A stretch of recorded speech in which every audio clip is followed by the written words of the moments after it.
Meanwhile, Vasper teleported into the chambers, coming straight from the assembly hall of the palace. His heart clenched painfully at the sight before him. Shanti, curled beneath the thick covers of their bed, sobbing. She lay there, her body trembling with quiet anguish. His past had come back to haunt them. Because of Zalora. Vasper let out a slow, weary breath as he stripped off his royal garments and robe, discarding them carelessly. He changed into a simple shirt and shorts, shedding the weight of his titles for the night. Shanti, sensing his presence, grew silent. Yet, she remained still, unwilling to acknowledge him. Without hesitation, Vasper climbed onto the bed and settled beside her. In one swift motion, he pulled back the covers and scooped her up, lifting her body effortlessly to face him. But Shanti resisted. She pushed against him, struggling in vain. No matter how much she fought, she was no match for Vasper's strength. "Please, look at me," he pleaded, his voice rough with emotion. "I'm so sorry, my love. Please, forgive me for what happened." He gently lifted her chin, forcing her teary eyes to meet his own. Her face was streaked with tears, her lips quivering with the weight of her sorrow. Seeing her like this shattered him. Without thinking, he pulled her tightly into his embrace, holding her as if he could shield her from all the pain. "My love," Vasper murmured, his voice low but resolute. "I will impose punishment upon Zalora for what she has done. I will not let her get away with this." Shanti's tear-streaked gaze hardened as she met his eyes. "No, Vasper. Don't do it," she whispered, shaking her head. "She will only resent me more. I understand how she feels. But I can't tolerate what she did to you, my love." Vasper insisted, his voice turning sharp with suppressed fury. "I already let her punish me physically in the dragon's cave. I let her whip me.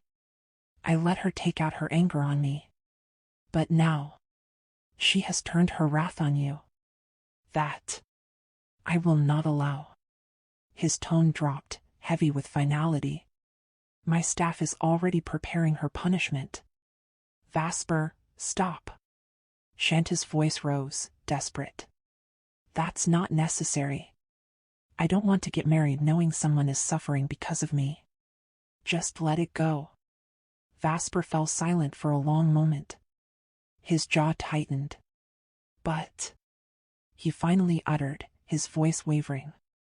He did not agree with her. How could he? If he let Zalora get away with this, she would think she had every right to do as she pleased. Especially with Shanti. He could accept all of Zalora's madness, endure whatever she threw at him. But harming the woman he loved was a line he could never allow her to cross. Then Shanti's next words struck him like a blade. "If anyone should be punished, it should be you," she said coldly. Vasper's breath hitched. He swallowed hard, stunned. Shanti, now deadly serious, held his gaze. "If only you had settled things with Zalora properly, made it clear that your relationship was truly over, none of this would have happened." Vasper couldn't meet her eyes. His gaze dropped to her lips instead, the weight of guilt pressing down on him. Without thinking, he closed the distance between them and kissed her. Shanti shoved him away. "I'm sorry," he whispered immediately. Silence fell between them. They simply stared at each other, emotions colliding in the stillness of the room. "If it were up to me, I wouldn't go through with this wedding," Shanti finally said. The moment the words left her lips, Vasper's expression darkened. Pain flashed in his eyes as he immediately tightened his hold around her.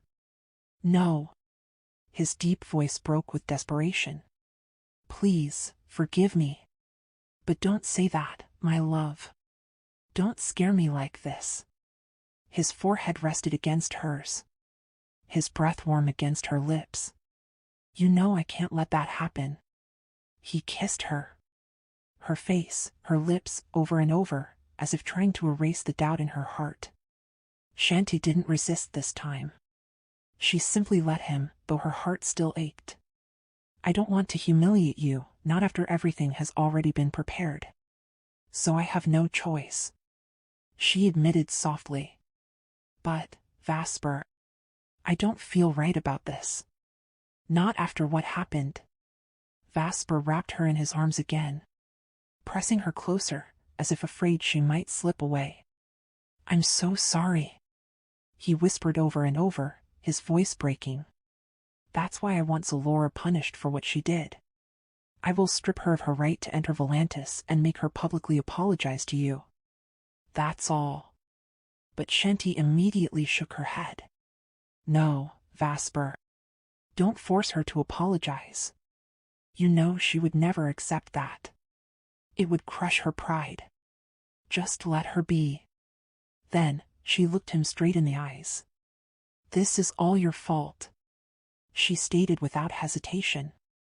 A shadow of shame crossed Vasper's face. My love. I know this is my fault, he admitted, his voice filled with quiet regret. But what else can I do? I've already spoken to Zalora, but she refuses to accept that we ended long ago. He exhaled heavily, his frustration palpable.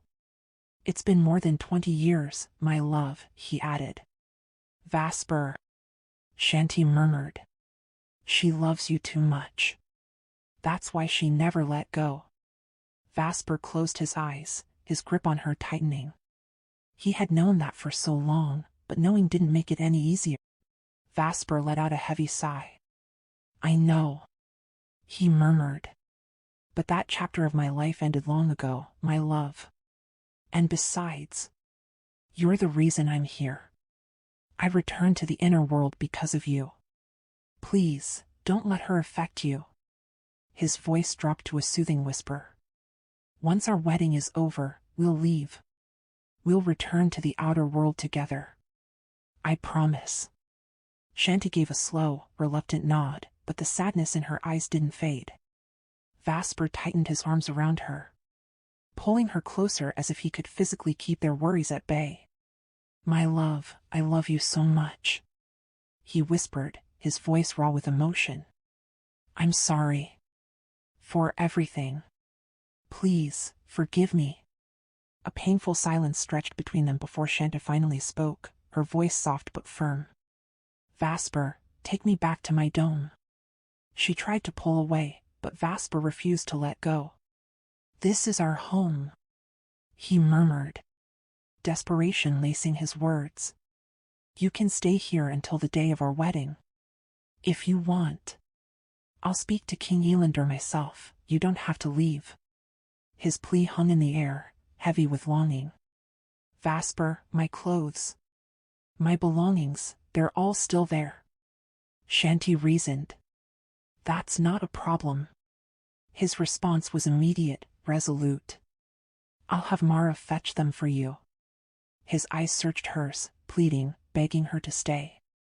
I can't rest when you're not by my side, he confessed, his fingers tracing the delicate contours of her face. Stay. Just stay with me, my love. Shanti exhaled slowly. Vasper, it's only one more day. After tomorrow, we'll be married. I know, he answered. And I've already prepared everything for you. Your room in this palace has everything you need. But if there's anything else you want, we can go get it together. Shanti blinked in surprise. She hadn't expected the extent of his preparations. Every detail, every arrangement, made with her in mind. I'll speak to King Elander, Vasper continued, his voice gentle but insistent. Please, stay here until our wedding. Shanti fell silent. Vasper took her hand, lacing their fingers together. I'll take you to your quarters now, but we'll come back right after. I just need to inform the king. All right? A quiet beat passed before Shanti finally nodded. The moment she did, Vasper's eyes brightened with relief. Without hesitation, He leaned in and captured her lips in a deep, searing kiss. His mouth moved over hers slowly, reverently, until the hunger in his touch became undeniable. The kiss deepened, turning consuming, desperate, until his lips trailed from her chin to the delicate curve of her neck. Shanti closed her eyes as the heat of his kisses sent a shiver down her spine. But before she could drown in the sensation, she pressed her hands against his chest and pushed him away. "Let's go," she said, her tone serious. Vasper only smiled. Slowly, meaningfully. He tilted his head, his gaze flickering from her lips back to her eyes. "Is this my punishment?" he asked, his voice tinged with amusement and sorrow. "Yes," Shanti answered without hesitation. "You deserve to be punished for everything you've done. And this is barely enough." Vasper let out a deep, rich laugh. The kind that rumbled through his chest and made his Adam's apple shift with the force of it. He tilted his head back, laughing so freely that it made her defenses waver. That laugh. That damn smile. His full, perfect grin that made it impossible to resist him. Once again, she found herself hypnotized by his face. As Vasper's gaze returned to her, the playful smile that had lingered on his lips slowly faded. In its place, a different look emerged. One that was dark, knowing, almost wicked. His eyes held her with an intensity that sent a shiver down her spine. As though he had just discovered something about her. Something only he could see. "The more you punish me," he murmured, his velvety voice dropping to a whisper. "The more I crave you, my love." Shanti felt a strange heat creep through her. A tension tightening the air between them. Before the moment could shift any further, she swiftly sat down, brushing his hand away with a deliberate movement. "Let's go, Vasper," she said, steadying herself. "I want to stop by the Golden Bath. I'm not feeling well." Vasper eased her into her seat but didn't release his hold on her waist. His grip remained firm, possessive. "There's no need, my love," he said, his voice gentle but insistent. "There's a healing bath right here in the palace. I'll take you there." Shanti hesitated, but before she could argue, Vasper leaned in and captured her lips. She gasped against him, startled by the intensity of his embrace. His arms locked around her, pulling her into him, refusing to let her go. Even as she pushed lightly against his chest, his grip remained unyielding. With nowhere else to go, her fingers curled into the fabric of his shirt, holding on to something, anything. And then, just as suddenly, the world shifted. When he finally released her, they were no longer where they had been. Shanti blinked, realizing they were now inside the dome. A slow, triumphant smile played on Vasper's lips as he finally let her go. "I'll go see King Elander now," he said, stepping back slightly. "From this moment on, you'll stay in my palace. Is that all right?" Shanti hesitated. "If you want, we can bring Mara with us," Vasper added, watching her closely. "Can we?" she asked. "Of course, my love. Anything you request, I'll grant it." "Then, yes. I want Mara to be there." Vasper grinned. "Deal. Wait for me here, all right? I'll be back soon." With one last lingering look, he left. But not without leaving her with a parting smile. One so tender, so warm, that it left a strange ache in her chest. As soon as he was gone, Shanti turned toward her drawer, reaching for a small device. She quickly called Mara, instructing her to gather the belongings she wanted to bring to Volantis Noctem. It didn't take long before Mara arrived, her excitement barely contained. "Prepare everything," Shanti instructed. "I need my important documents as well." Mara nodded, but her eyes flickered to Shanti's face. And the subtle swelling around her eyes. "Miss Shanti, were you crying?" she asked, her voice laced with concern. Shanti stilled for a fraction of a second. Then, she simply smiled, offering no response. Mara understood immediately. She didn't press further, but her heart ached for her mistress. Why would Miss Shanty be crying when her wedding was so near? Perhaps the assembly at Vasper Mondragon's palace had not gone well. But she held her tongue, quietly gathering Shanta's things. After a while, Mara suddenly remembered something. "Oh, Miss Shanty, the person you asked me to look for. Your mother's former personal assistant." Shanta's eyes lit up as she turned to face her. "Yes, Mara. Did you find her?" "We did," Mara confirmed with a smile. "She lives outside Volantis Noctum now. She has her own family, 3 children. I spoke with her, and she said she'd love to see you. She'll wait for you any time." "Really?" Shanta's voice brimmed with excitement. "Thank you, Mara. You're amazing. I'll visit her after the wedding." Mara grinned. "Of course." Shanty, still smiling, gestured for Mara to help her with her dress. She turned her back, allowing her to unzip it. And as the fabric loosened, Shanty exhaled softly, releasing more than just the weight of the gown. In the kingdom of Azaya, chaos brewed behind the towering walls of the royal palace.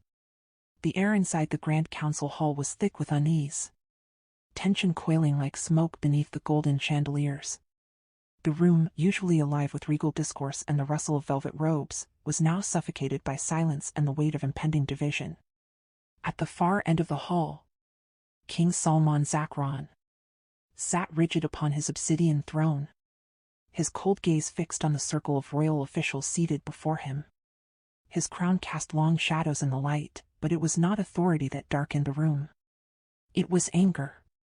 They had gathered for an emergency royal meeting, and the topic struck the core of their alliances: the sudden motion to sever ties with Volantis Noctum. Some officials nodded in agreement, bowing their heads without question. Others fidgeted in their seats, struggling to conceal the flickers of dissent in their eyes. The reasoning was weak, personal, petty. A diplomatic bridge that had weathered generations was now to be burned, simply because King Salman's daughter, Zalora, was not chosen to be queen. Was a father's bruised pride enough to undo centuries of alliance? Many thought not, but none dared speak. To oppose the king now meant risking everything: their positions, their titles, their privileges, even their families. King Salman had made his threats clear, subtle, veiled in political language, but unmistakable. He would not tolerate defiance. And so, one by one, the voices of reason fell silent. Only those summoned by name were allowed to speak. The others remained shadows along the walls, mute, motionless, and painfully aware of the price of disobedience. And thus, the royal meeting came to a close. No debate, no vote, only fearful compliance. A kingdom silenced beneath the weight of a single man's wounded ego. Meanwhile, just beyond those cold, echoing halls, in the quietest wing of the palace, Zalora wept. She was curled on her bed, the silken sheets tangled around her like vines, suffocating her as her cries echoed off the polished walls. Her world had shattered in a single breath. In less than 24 hours, Vasper Mondragon, the man she had loved more than life itself, would wed another. And to Zalora, it felt like a funeral. The sun outside could not touch her. Her once vibrant world had turned to shadow.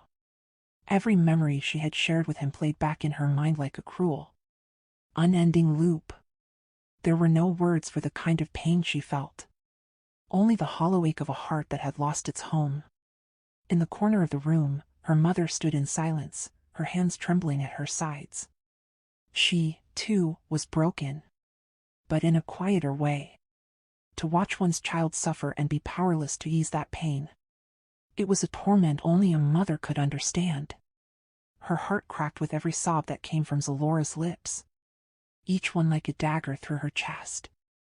She wanted to hold her daughter, to speak, to wipe her tears.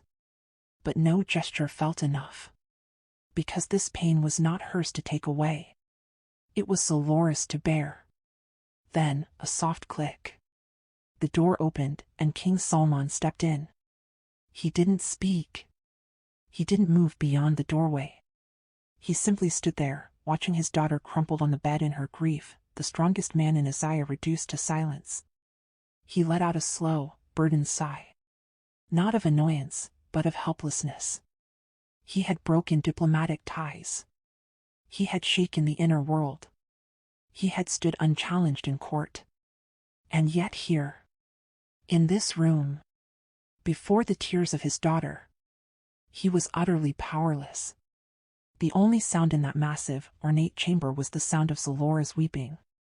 And neither of her parents could bring themselves to interrupt it. Without a word, her mother reached for her husband's hand. And together, they stepped out of the room, closing the door with quiet reverence. They would give her time. Time to grieve.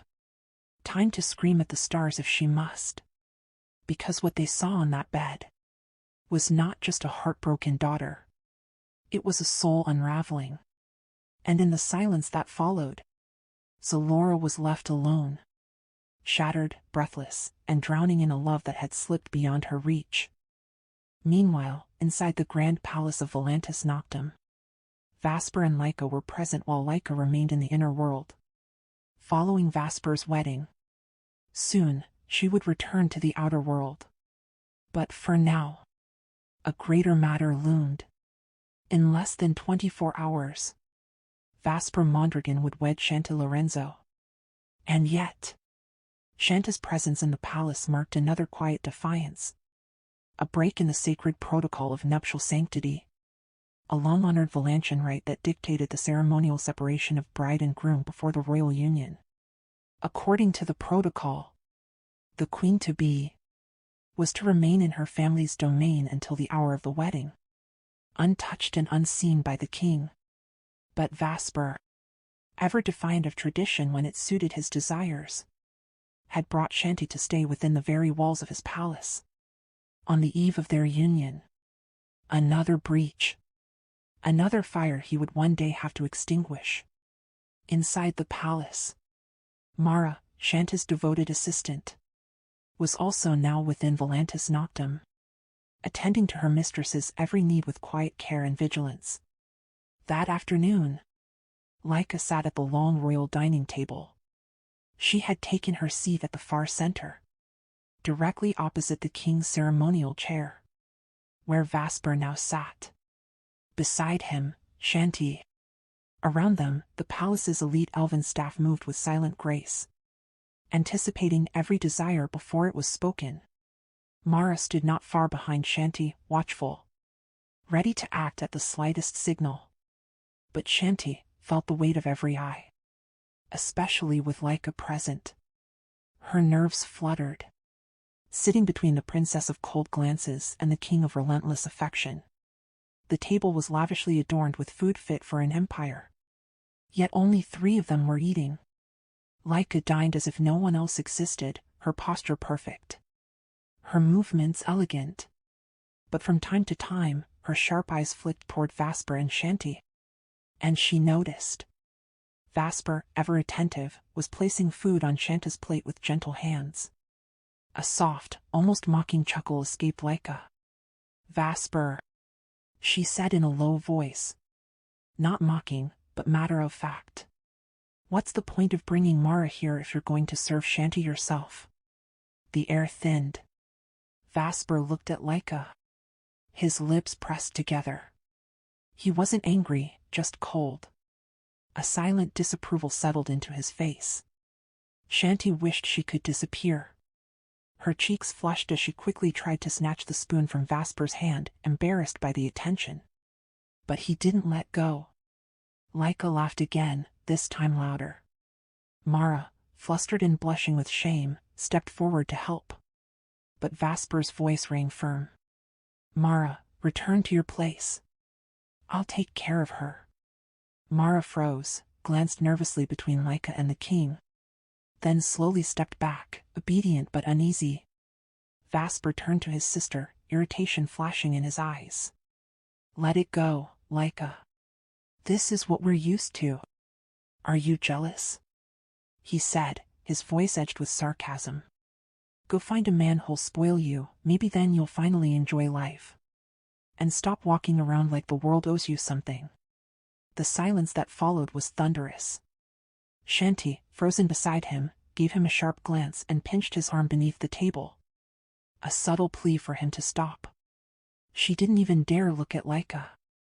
Laika, however, was no longer amused. Her face hardened, lips tight as she glared at her brother. Vasper grinned. He saw the crack in her composure, and it delighted him. Once I return to the outer world, Laika snapped. Don't expect me to handle your businesses. I'm done cleaning up your messes, Vasper. I'm sick of your carelessness. Your obsession with women. Handle your kingdom yourself. Vasper said nothing. He didn't even flinch. His eyes were fixed on Shanti, and a smile lingered on his face, as if Laika's fury had passed through him like wind. Shanti looked at him, feeling more and more uneasy. This wasn't how royals should act. Especially not at a royal table. My love, Vasper said suddenly, turning to her. How about we have dinner in the garden instead? Come on. His voice was soft again, but her smile in response was strained, uncertain. She began to nod. When the grand doors of the dining hall burst open with a deep clang, everyone turned. A figure stepped in with a smirk stretched across his face. Vladimir. He wore a red bandana tied across his forehead, his dark hair tousled like he hadn't bothered to comb it. Dressed in a plain black t-shirt and cargo pants, he looked wildly out of place among the regal splendor. Yet still he radiated the effortless magnetism of a Mondragon. A prince in streetwear. And still devastating. Vasper sat back down in his seat out of courtesy, acknowledging the entrance. Vladimir chuckled as he strode toward the table. A royal staff member quickly laid out a place setting for him. He offered a respectful nod to Laika. And to Vasper. But when his eyes landed on Shanti, they lingered. Too long. The mood in the room shifted. Became something charged, quiet, dangerous. Oh, Vladimir said with a smile. I thought I was late, but you've only just started eating. His gaze was fixed on Shanti, not even pretending to notice her company. Vasper didn't respond. He stared at Vladimir, his lips sealed tight. Fists clenched beneath the table. Laika, meanwhile, laughed softly. Entertained by the silent war she could see building across the table. One brother watching, the other encroaching. And Shanti sat between them, feeling the sudden pull of a storm she did not know how to stop. Shanti felt her discomfort rising by the second. Her voice was almost a whisper, trembling in her throat. My love, let's eat in the garden instead. She wanted to escape. The dining hall, though vast and grand, felt too small. Its air suffocating with the tension between Vladimir and Laika. Vasper turned to her. Startled out of his thoughts. His eyes softened at the sight of her unease. He smiled gently, reaching out and lacing his fingers with hers. They rose together in near-perfect synchrony. The staff, already alert to their every move, stepped forward to prepare the food for relocation to the garden. But then... Why? Vladimir's voice rang out, calm but sharp. Don't want me to join you? There was an edge in his tone. A blade hidden in a smile. Vasper and Shanti froze. A sudden, awkward stillness wrapped around them. They had completely forgotten Vladimir had only just arrived. It wasn't his fault he came late. No, of course not. Vasper replied casually, though the muscles in his jaw tensed.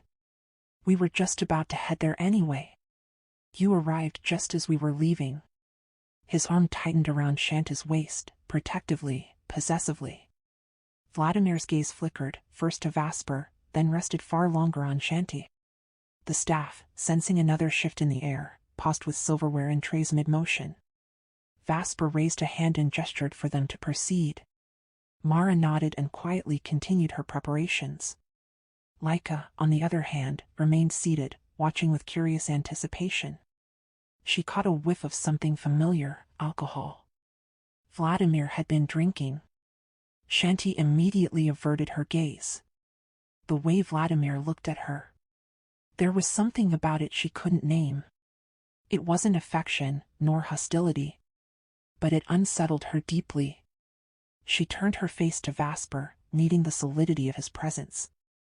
Vasper, catching Vladimir's expression, threw him a warning look. One that barely veiled the fire simmering underneath. They had only taken 2 steps toward the door when Vladimir's voice broke the air again. "Why are you both in such a rush to get married? There are still many days left, aren't there?" He laughed lightly, but it didn't reach his eyes. Vasper stopped mid-step, slowly turning back to face him. His brows furrowed deeply. "What did you just say?" he asked, voice already rising, teeth clenched. Shanta's heart jumped. She felt Vasper's body stiffen. His fury barely restrained. Her hands flew to his waist, gripping him tightly as if trying to anchor him in place. She turned her eyes to Vladimir. Why was he questioning their wedding? Why now? What did he want? Vladimir stood up then, slowly, as though gathering himself.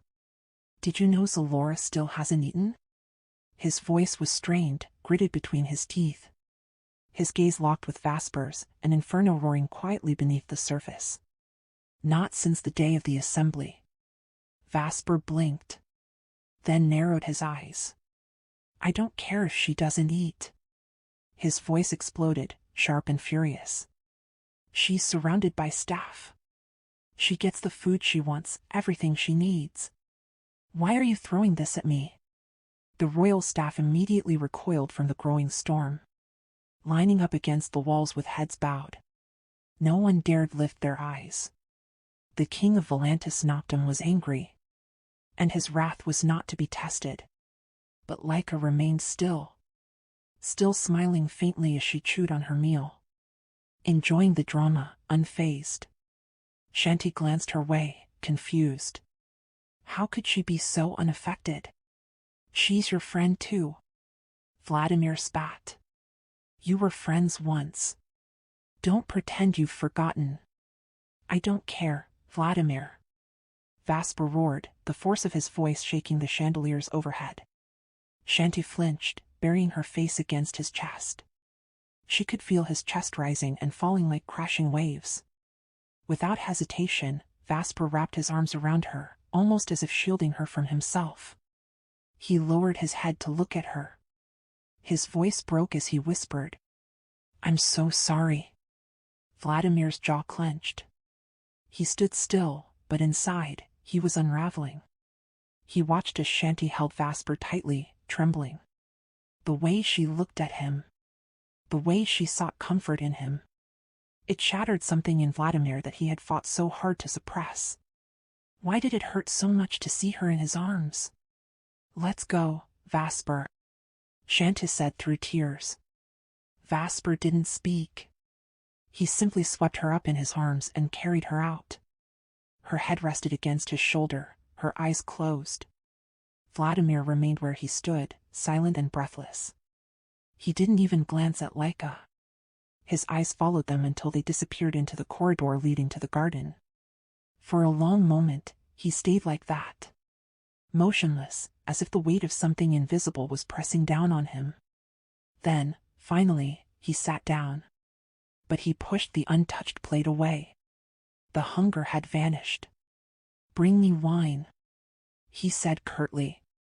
The staff moved quickly, placing the bottle and glass before him. But Vladimir didn't even glance at the glass. He picked up the bottle, uncaring, and drank straight from it. His eyes stared at the table, cold and vacant. Laika watched him quietly. Then finally, unable to contain herself any longer, she spoke. "Why, Vladimir?" she said. "Is it because Zalora won't listen to you? Or—" She tilted her head, her voice playful and dangerous. Or is it because Shanti is marrying Vasper? Her left eyebrow lifted, a sly, mischievous smile curling on her lips. Vladimir's head turned slowly toward her. Their eyes locked. And for a moment, the air between them burned with something unspoken. The kind of silence that says too much. He didn't answer. He didn't have to. Instead, he stood, took the bottle, and walked out of the hall without a word. Laika's smirk faded.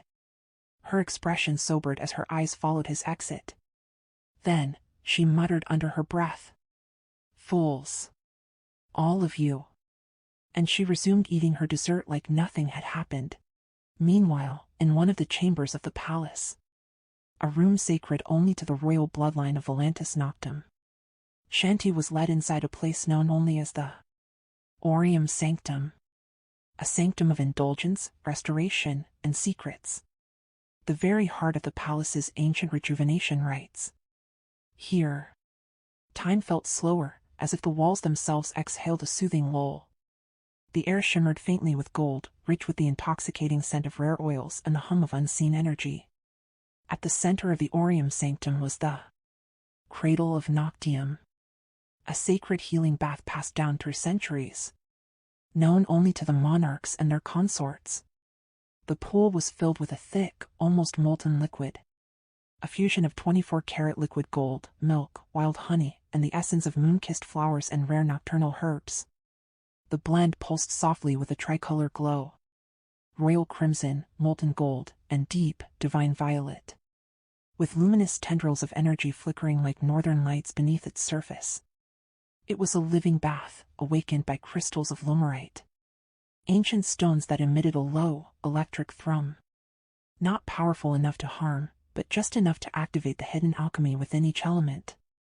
It was said this sacred bath was the secret to the eternal youth and timeless allure of Volantis Noctum's royalty, a legacy once fiercely guarded by the late King Alexander Mondragon, Vasper's father.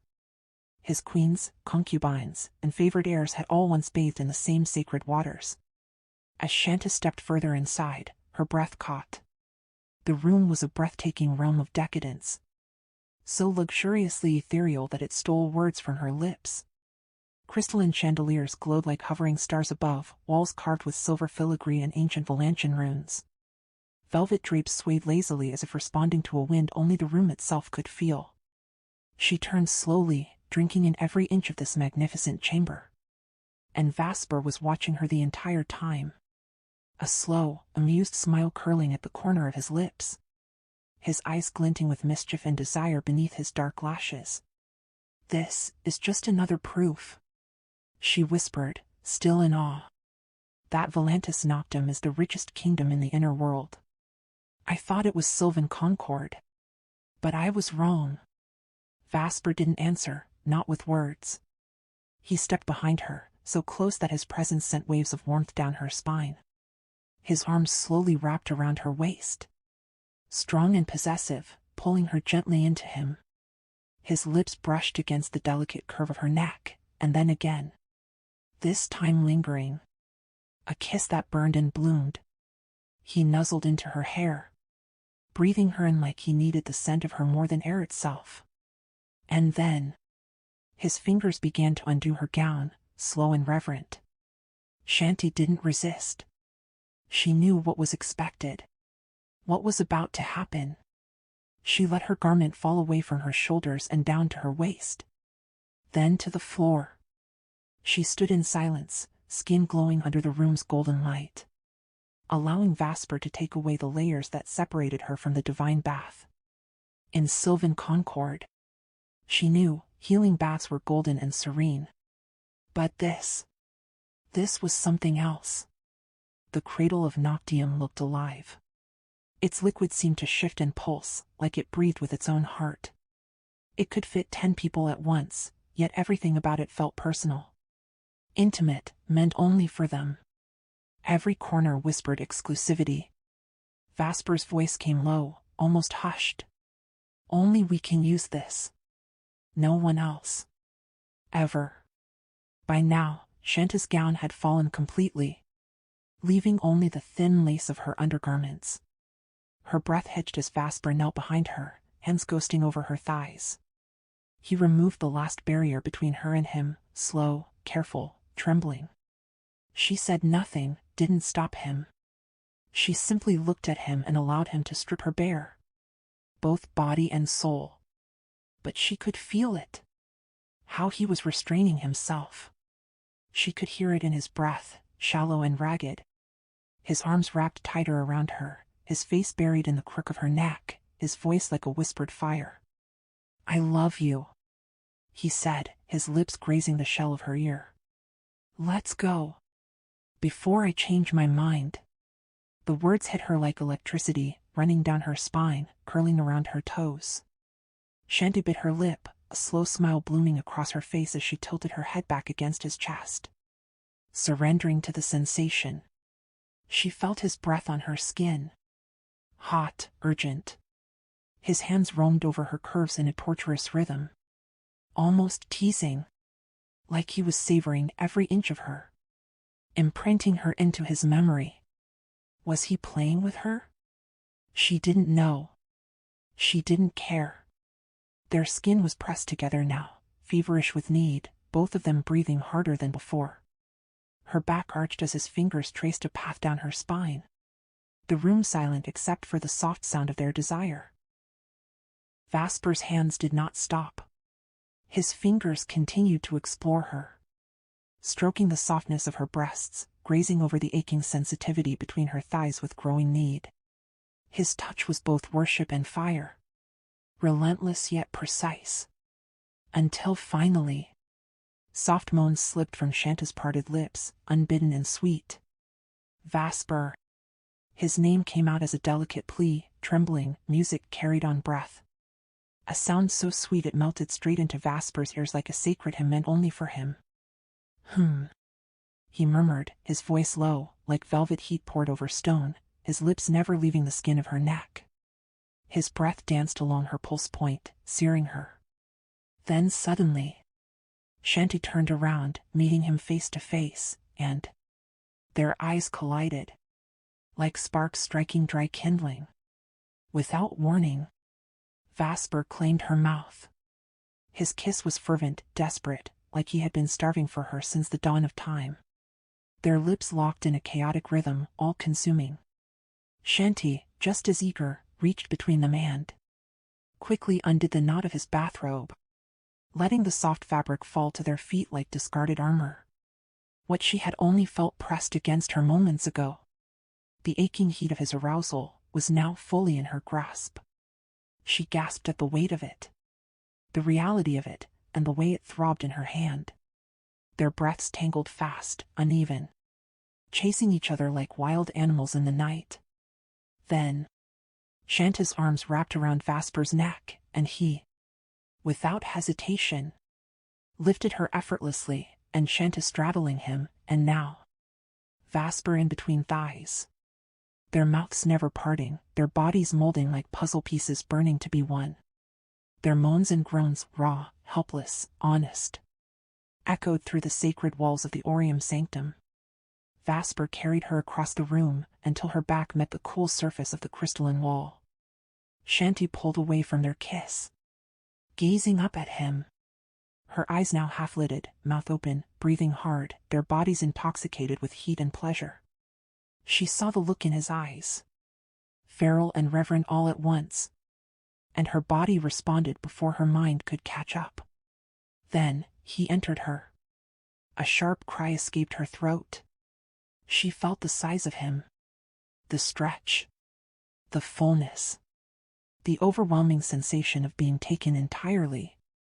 Vasper's grip on her tightened instantly, his arm around her waist anchoring her, his palm pressing into the small of her back, pushing her harder against the wall. Vasper, she moaned again, louder now, unable to hold it back as he started to move his hips. Slow and deep, deliberate, devastating. He was relentless, but not rushed.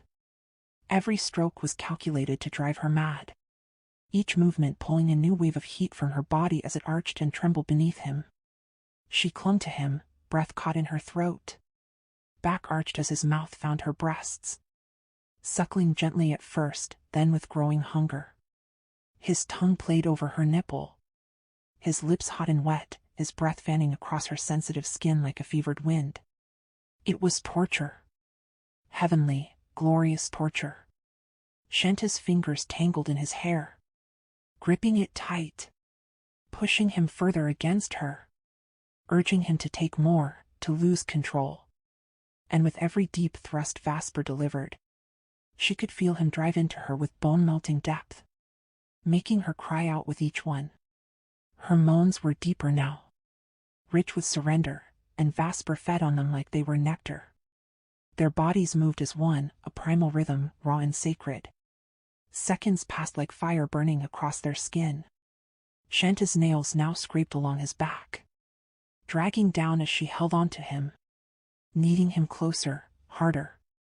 She pressed her lips against his shoulder, barely able to breathe. There was nothing left to give.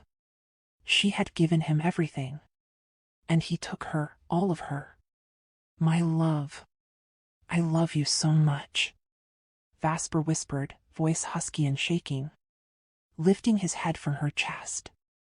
His eyes met hers, half-lidded, mouth parted, both of them undone.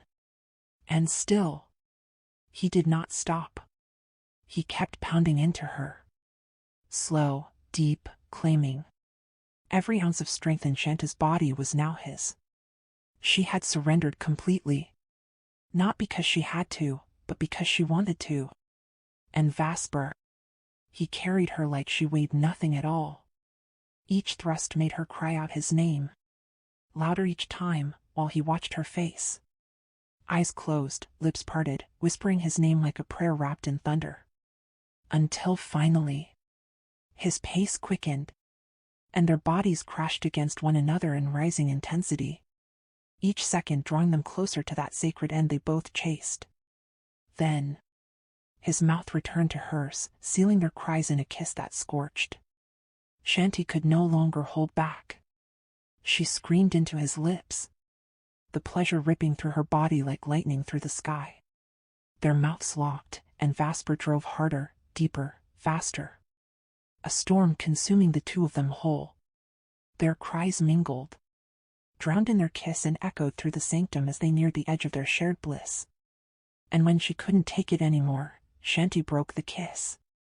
Gasping for air, voice hoarse and trembling. Vasper. She couldn't finish. The wave was crashing. Her hand gripped his bicep now, clinging to the very last of her strength, while Vasper, biting his lip, stared at her face. Eyes shut tight, mouth open in a moan. Her whole body wrapped around him like fire incarnate. And finally, they came together. Their bodies locked in perfect rhythm.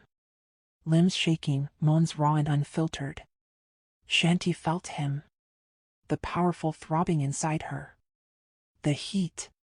The release. Vasper groaned deep into her neck, body shuddering, arms tightening in a final, punishing grip around her waist. He held her like he'd never let go, even if it meant they could barely breathe. But she didn't complain. She didn't want to. She wanted this. She wanted him. Completely. Undeniably. Forever. Their breathing was nearly in sync, heavy and lingering. And after a few moments of catching their breath, Vasper slowly began to move again. His arms loosened just slightly around her as he lifted his face from where it had been buried against Shanta's neck. His eyes now gazing down at her flushed face. Still dazed, still intoxicated from everything they'd just shared. Sweat had begun to bead at his temple and across his brow, despite the chill in the room. And still, Vasper hadn't left her body. Now that their heartbeats were starting to return to a more bearable rhythm, he whispered low, his breath brushing her face. "You're so beautiful to look at." Shanta's cheeks turned a deep red at the compliment. She didn't speak, but her lips curved into a soft smile, her face aglow with warmth and shyness. Vasper chuckled, utterly amused and enchanted. His laughter deep, genuine, and rich. To him, Shanti had never looked more stunning than now. "I love you, my love," he said, his voice a velvety whisper. "I love you too, Vasper, my love," Shanti replied, her voice just as soft, as she raised a finger to press against his lips. Vasper grinned and caught her finger with his lips, playfully nibbling on it. Shanti laughed, her gaze fixed on his mouth, on her finger caught between his mischievous teeth.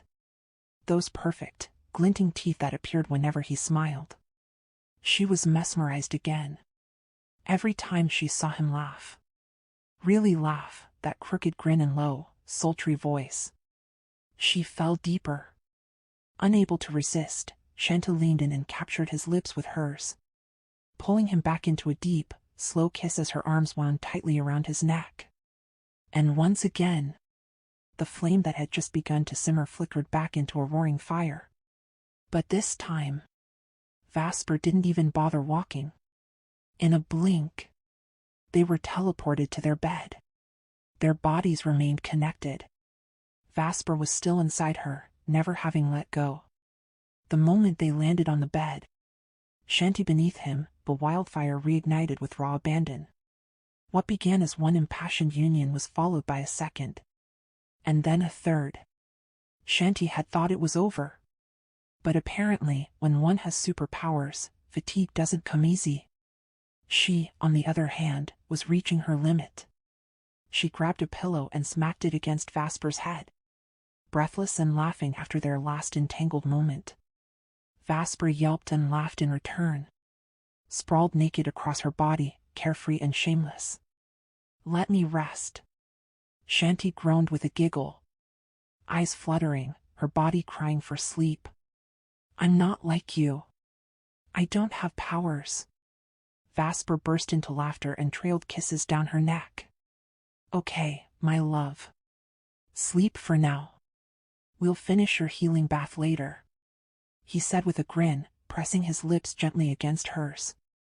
Shanti smiled back, but her eyes were already closed. Sleep was quickly claiming her.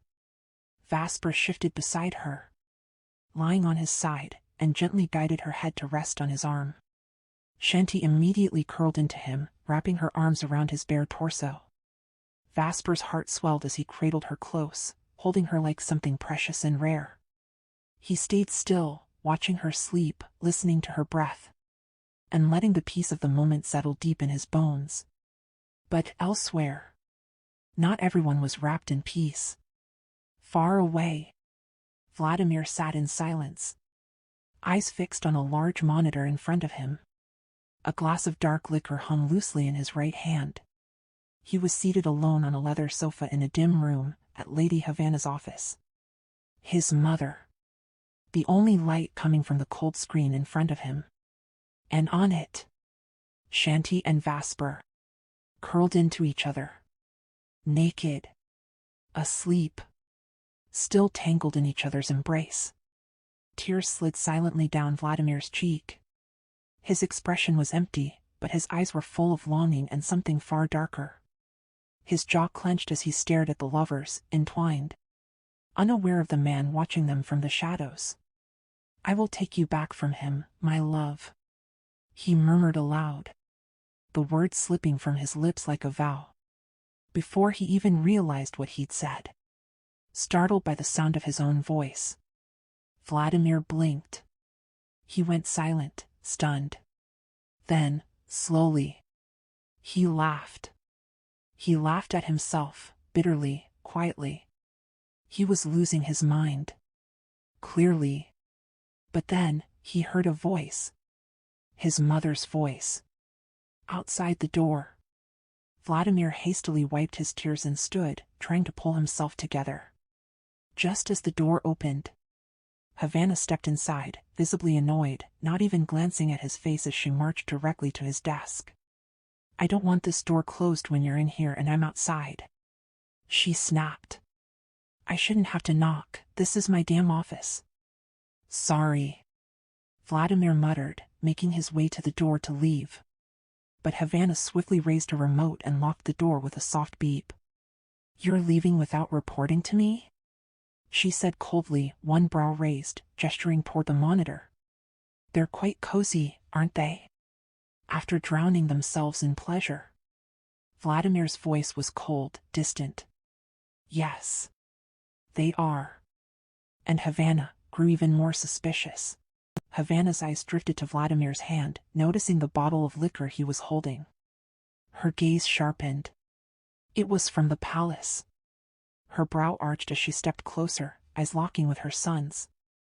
So, have you fixed our problem? She asked, her voice probing. Is the audio in Vasper's room working now? I've been busy these past few days managing the vineyard and tending to my people. There was an unmistakable hint of excitement in her tone, clearly expecting good news. No. Vladimir answered coldly.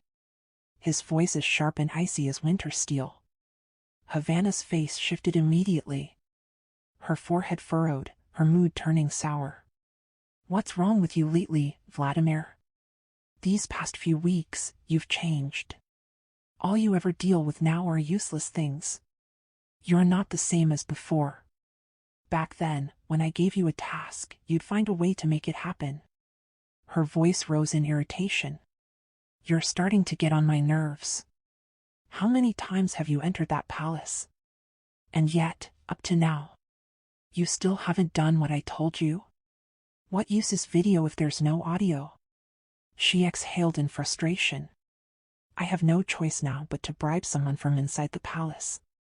And after that, that person will disappear, just like the last. That's what I want you to do, Vladimir. I don't want anyone who knows what we're doing. Once you bribe them, eliminate them.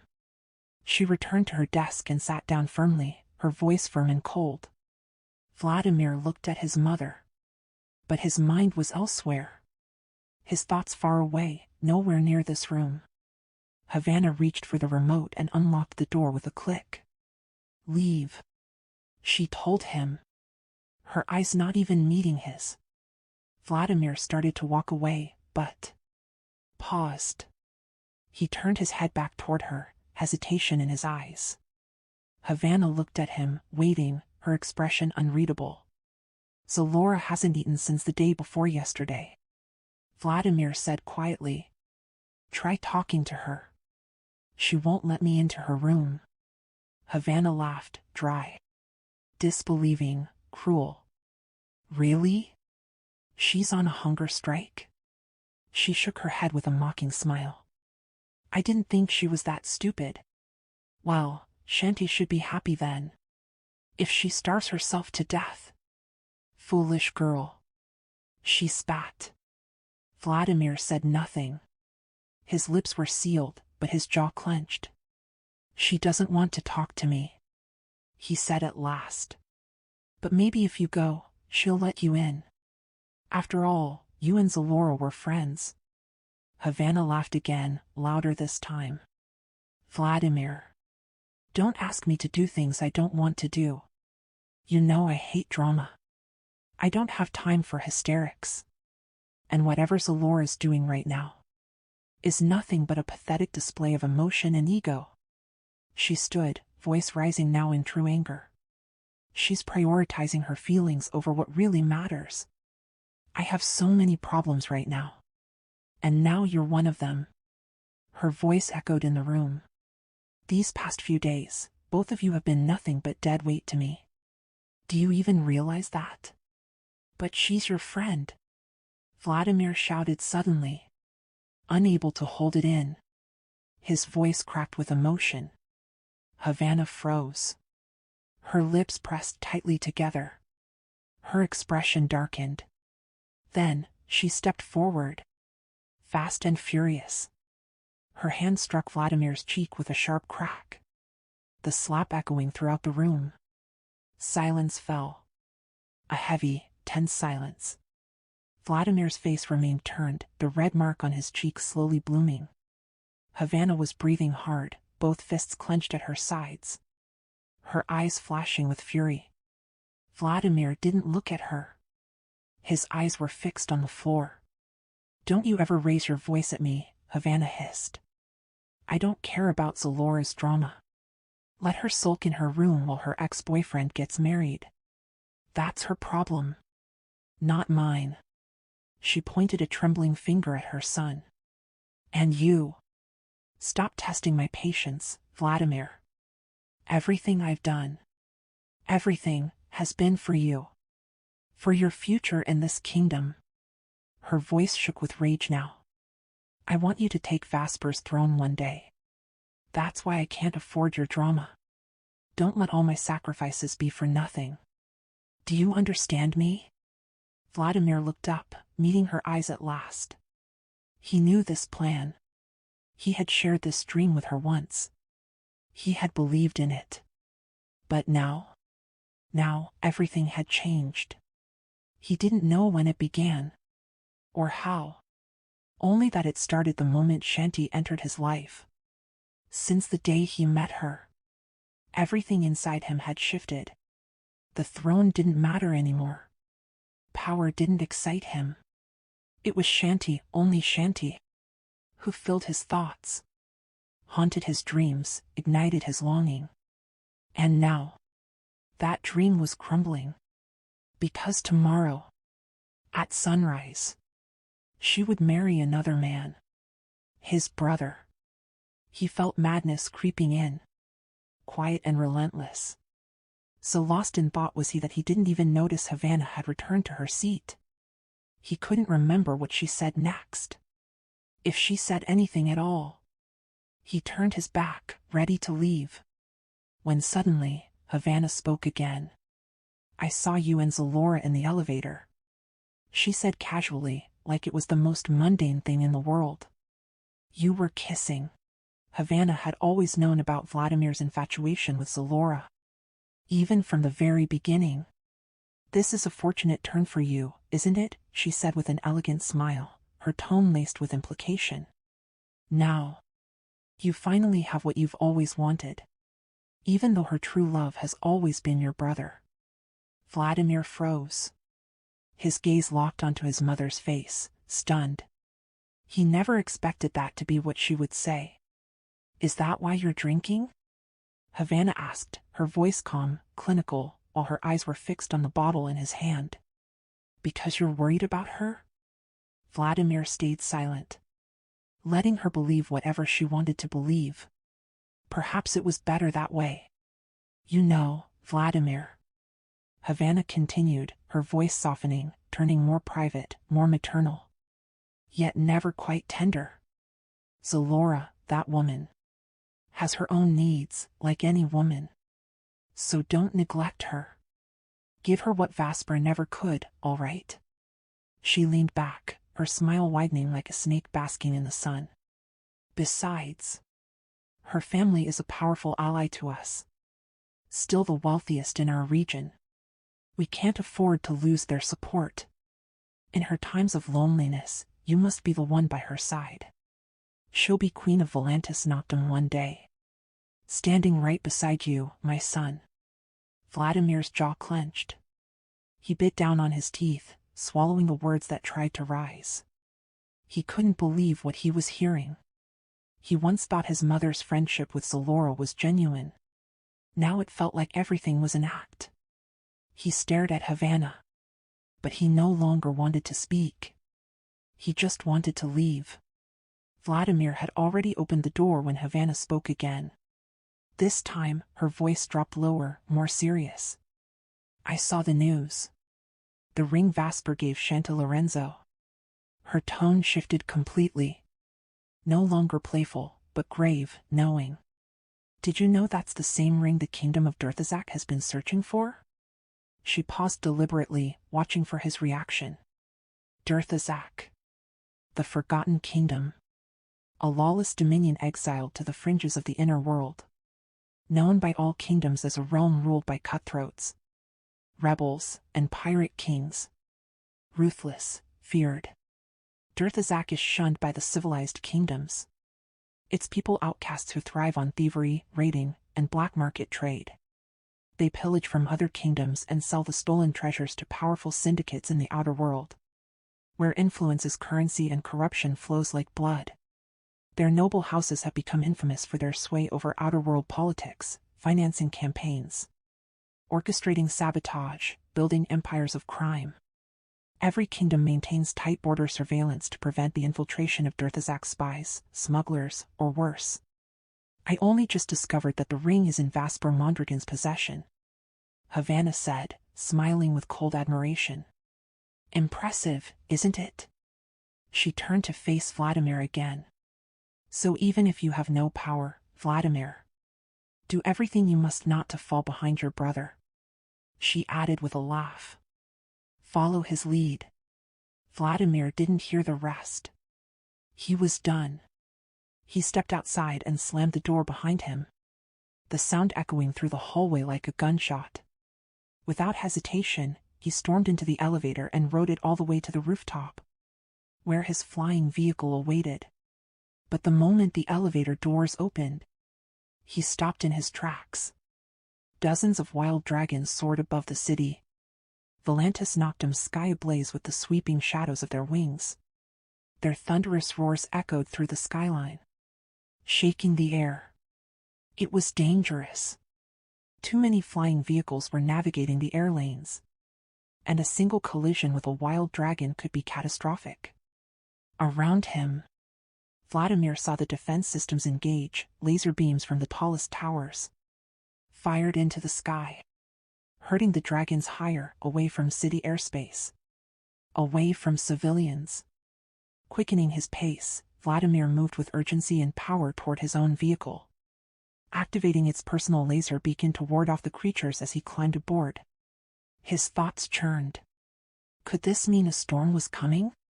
Some disturbance in the weather? But when he checked the onboard system, the forecast was clean. No signals of atmospheric anomalies.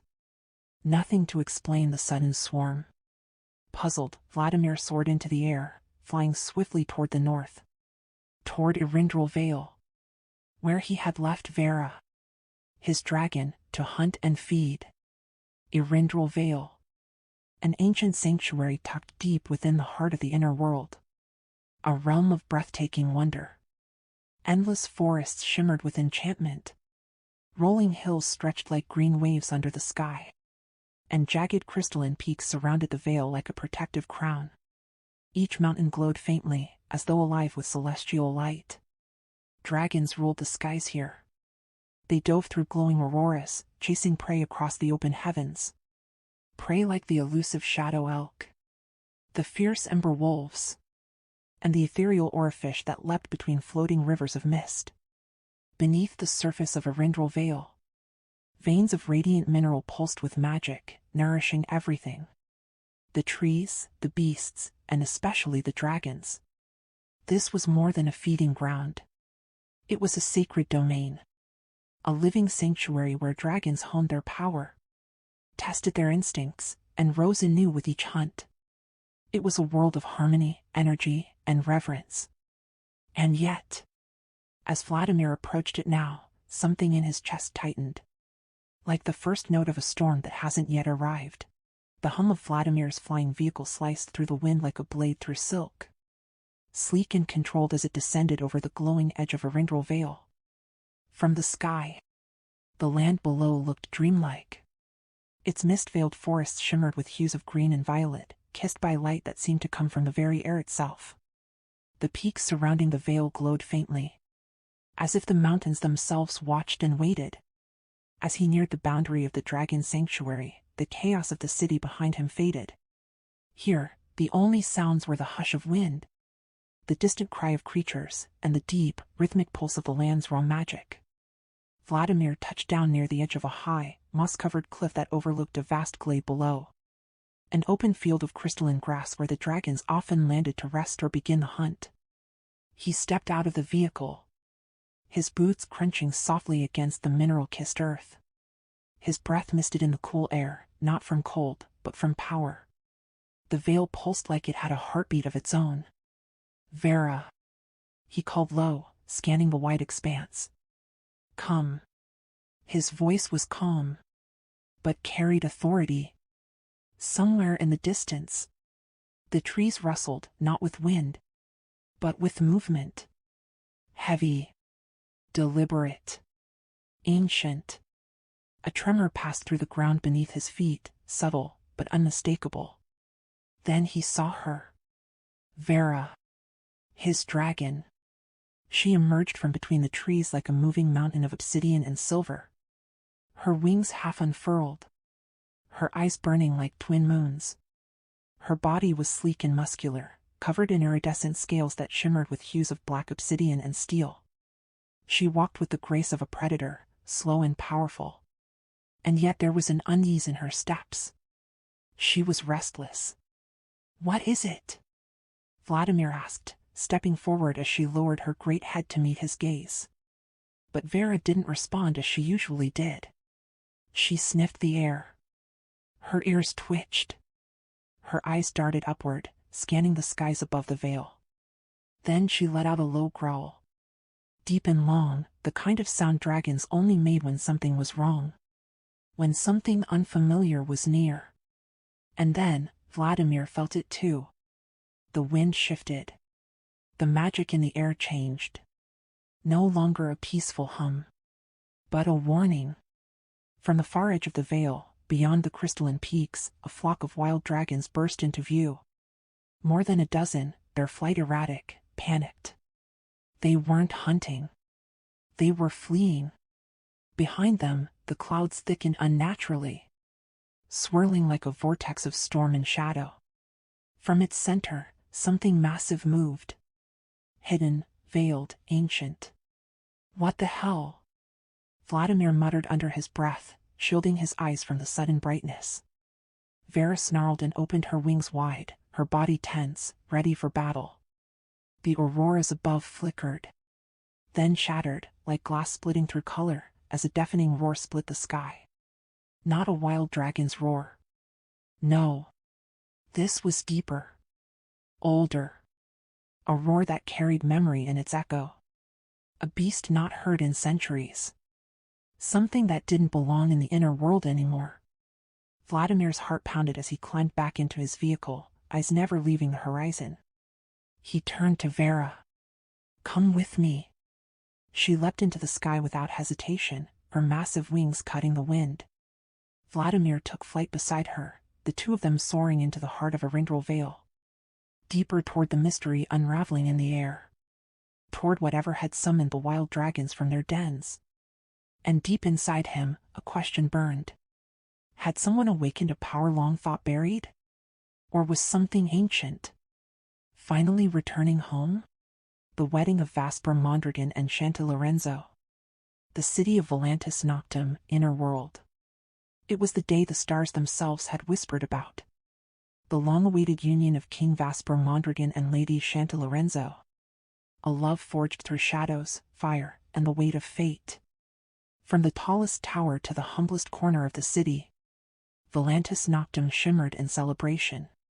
The crystal buildings, natural marvels laced with veins of magic, flared with iridescent hues.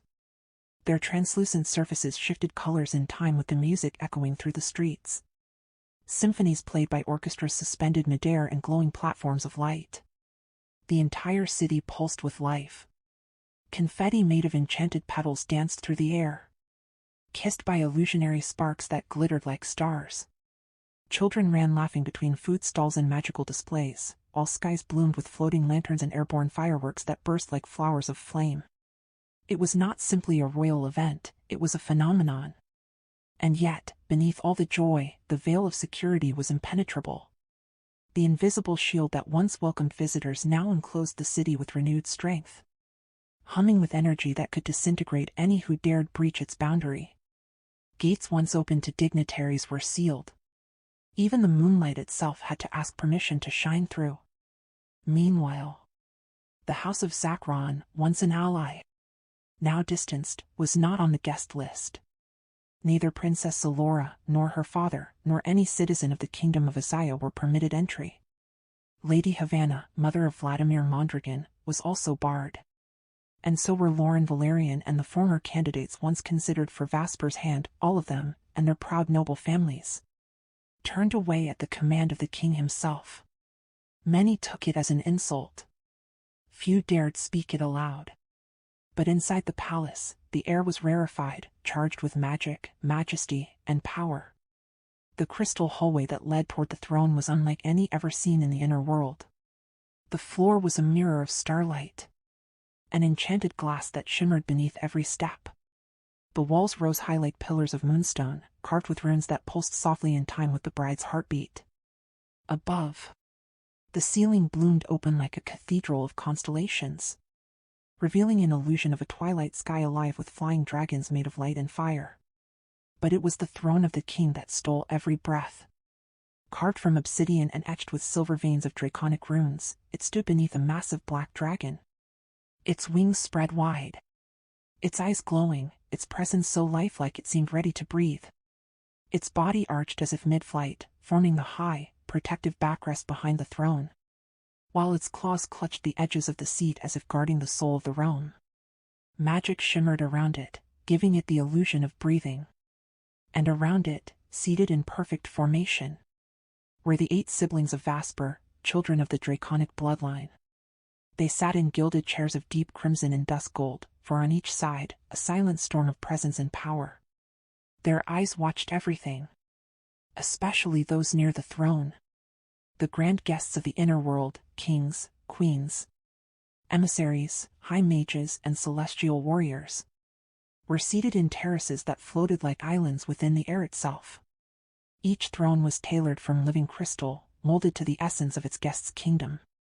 But none had a seat more honored than King Elander Valinor, ruler of the kingdom of Sylvan Concord, and king to Shanti Lorenzo. His place was directly before the throne of Vasper, positioned where no shadow could touch it, his gaze resting proudly upon his ward, as if this moment had been written in the stars. To his left were 6 thrones unlike the rest, seats carved from elemental stone, sacred to the 6 guardians: David, Justin, Marco, Louis, Gabriel, and Jacob. Each one stood in formal royal suit, their hands folded. Their expressions were unreadable, yet behind their silence brewed 1,000 emotions: loyalty, pain, triumph, heartbreak. Outside, the city held its breath.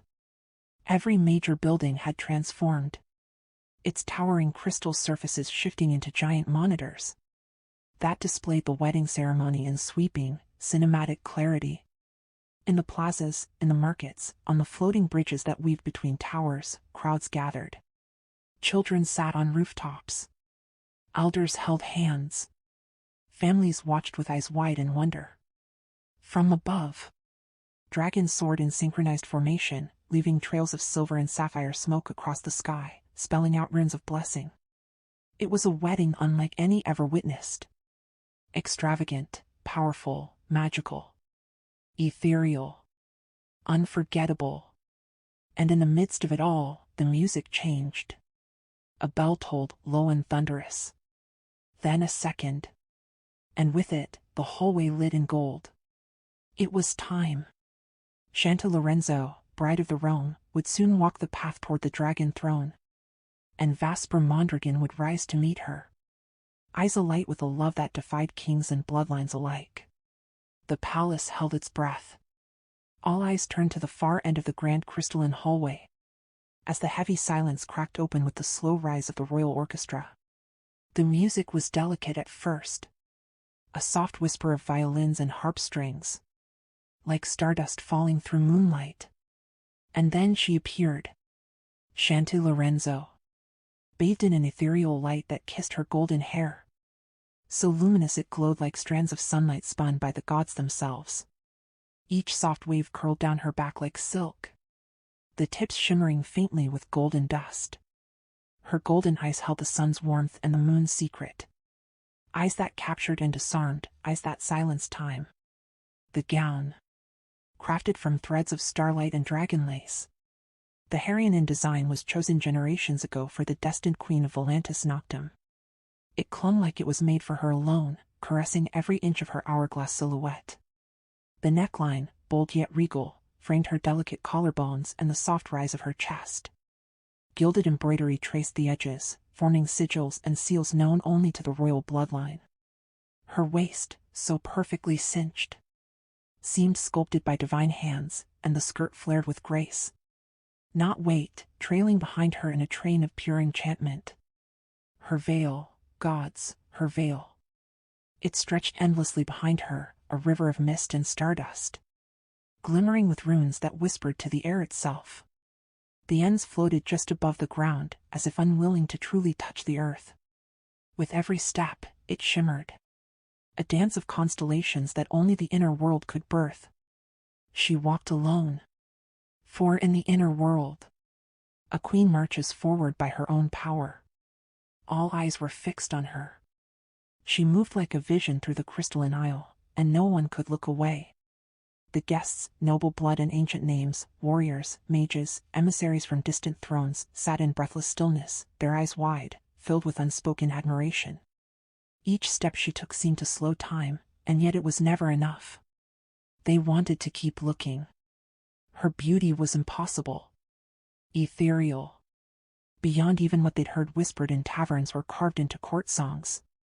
She wasn't simply beautiful, she was beauty, the embodiment of something divine and unreachable. Even David smiled. There was pride in his gaze as he watched her move. A soft smile curved on his lips, his eyes warm and filled with wonder, not of romantic longing, but of quiet respect. He had seen her walk the aisle once before, for his comrade Jake Valerian. But this was different. Shanta's expression was different. Then, her face had been calm, practiced, hopeful, but shadowed. Now, her smile was deeper, softer, but her eyes carried a strange glimmer. A silent murmur beneath gold irises. Mysterious. Almost like they were speaking to someone far beyond the hall. David saw it. That mystery. That emotion beneath the surface. And he knew she had changed. Just as Vesper Mondragon had. David had learned, just days before, what truly happened in the Council of the Dragons, how chaos had bloomed, how Zalora had been drawn into the storm, how tensions with Sylvan Concord had cracked the peace. Lauren Valerian, ever loyal to her bloodline, had reported it to King Elander himself. 6 guardians. 1 throne. And a love that refused to break, even when it threatened everything. And yet, despite all that, Vesper still chose to move forward with the wedding. He defied protocol. He overrode customs, his own kingdom's very laws, to make this happen. To marry Shanta Lorenzo. Vesper Mondragon had broken every unspoken rule of kingship. Because of her. David couldn't help but marvel. How much a man can change. The once distant, steel-hearted heir of Volantis Noctum had become something no one expected, vulnerable, human, and in love. But even as joy filled the air, David knew this happiness was borrowed time. There are storms brewing. And Sylvan Concord has not forgotten. So for now, the world would allow them this illusion of peace, this fleeting dream of a perfect union. Next month, it will be my turn, Marco whispered to himself, his voice barely a thought. Gabriel, seated not far, leaned back and grinned, catching Marco's whispered thought before anyone else. Next month indeed, he said with a chuckle, loud enough for some ears. Marco blinked, then smirked. The 5 guardians nearby chuckled under their breath. None of them responded directly. They simply smiled and looked forward, still watching Shanti. But not all ears had ignored Marco. From across the grand chamber, Lyca Mondragon turned her head slowly. Her eyes narrowed, not out of annoyance, but awareness. She'd heard. Of course she did. But her gaze didn't linger on Marco. No. Lyca's eyes fell upon Jacob. They locked. Her stare was cold, cutting, but not empty. There was something beneath the frost. Something unresolved. Jacob met her gaze. Just for a moment. Their eye contact crackled. Then both looked away, almost at the same time. 2 ghosts crossing paths in silence. Gabriel, seated just beside him, smirked. He let out a low laugh, barely audible, amused but composed. Still, their attention returned to Shanti. As she neared the altar, walking alone, like only inner-world queens did, every detail of her presence came into sharper focus. And yet, amidst all that beauty, one man did not look away. Vladimir Mondragon. He had not blinked once. His sapphire eyes were locked on her like a man drowning in gold. His expression, unreadable at first glance. But the longer one looked, the clearer it became. Pain. Longing. A deep, ancient sadness that had taken root behind those eyes. His lips were still. His body unmoving. But his eyes drank her in like she was a memory he couldn't forget, a dream that refused to die. There was hunger there. But not the kind born of lust. The hunger of the heart. The ache of someone who loved and lost long before he ever had a chance. The other brothers noticed. Almost in unison, they subtly straightened their coats, adjusted cuffs, tried to shift the atmosphere, to break the spell they saw Vladimir sinking into. But he didn't move. Didn't blink. And only when someone coughed in the distance did he stir, barely. He blinked once. A slow, reluctant flutter.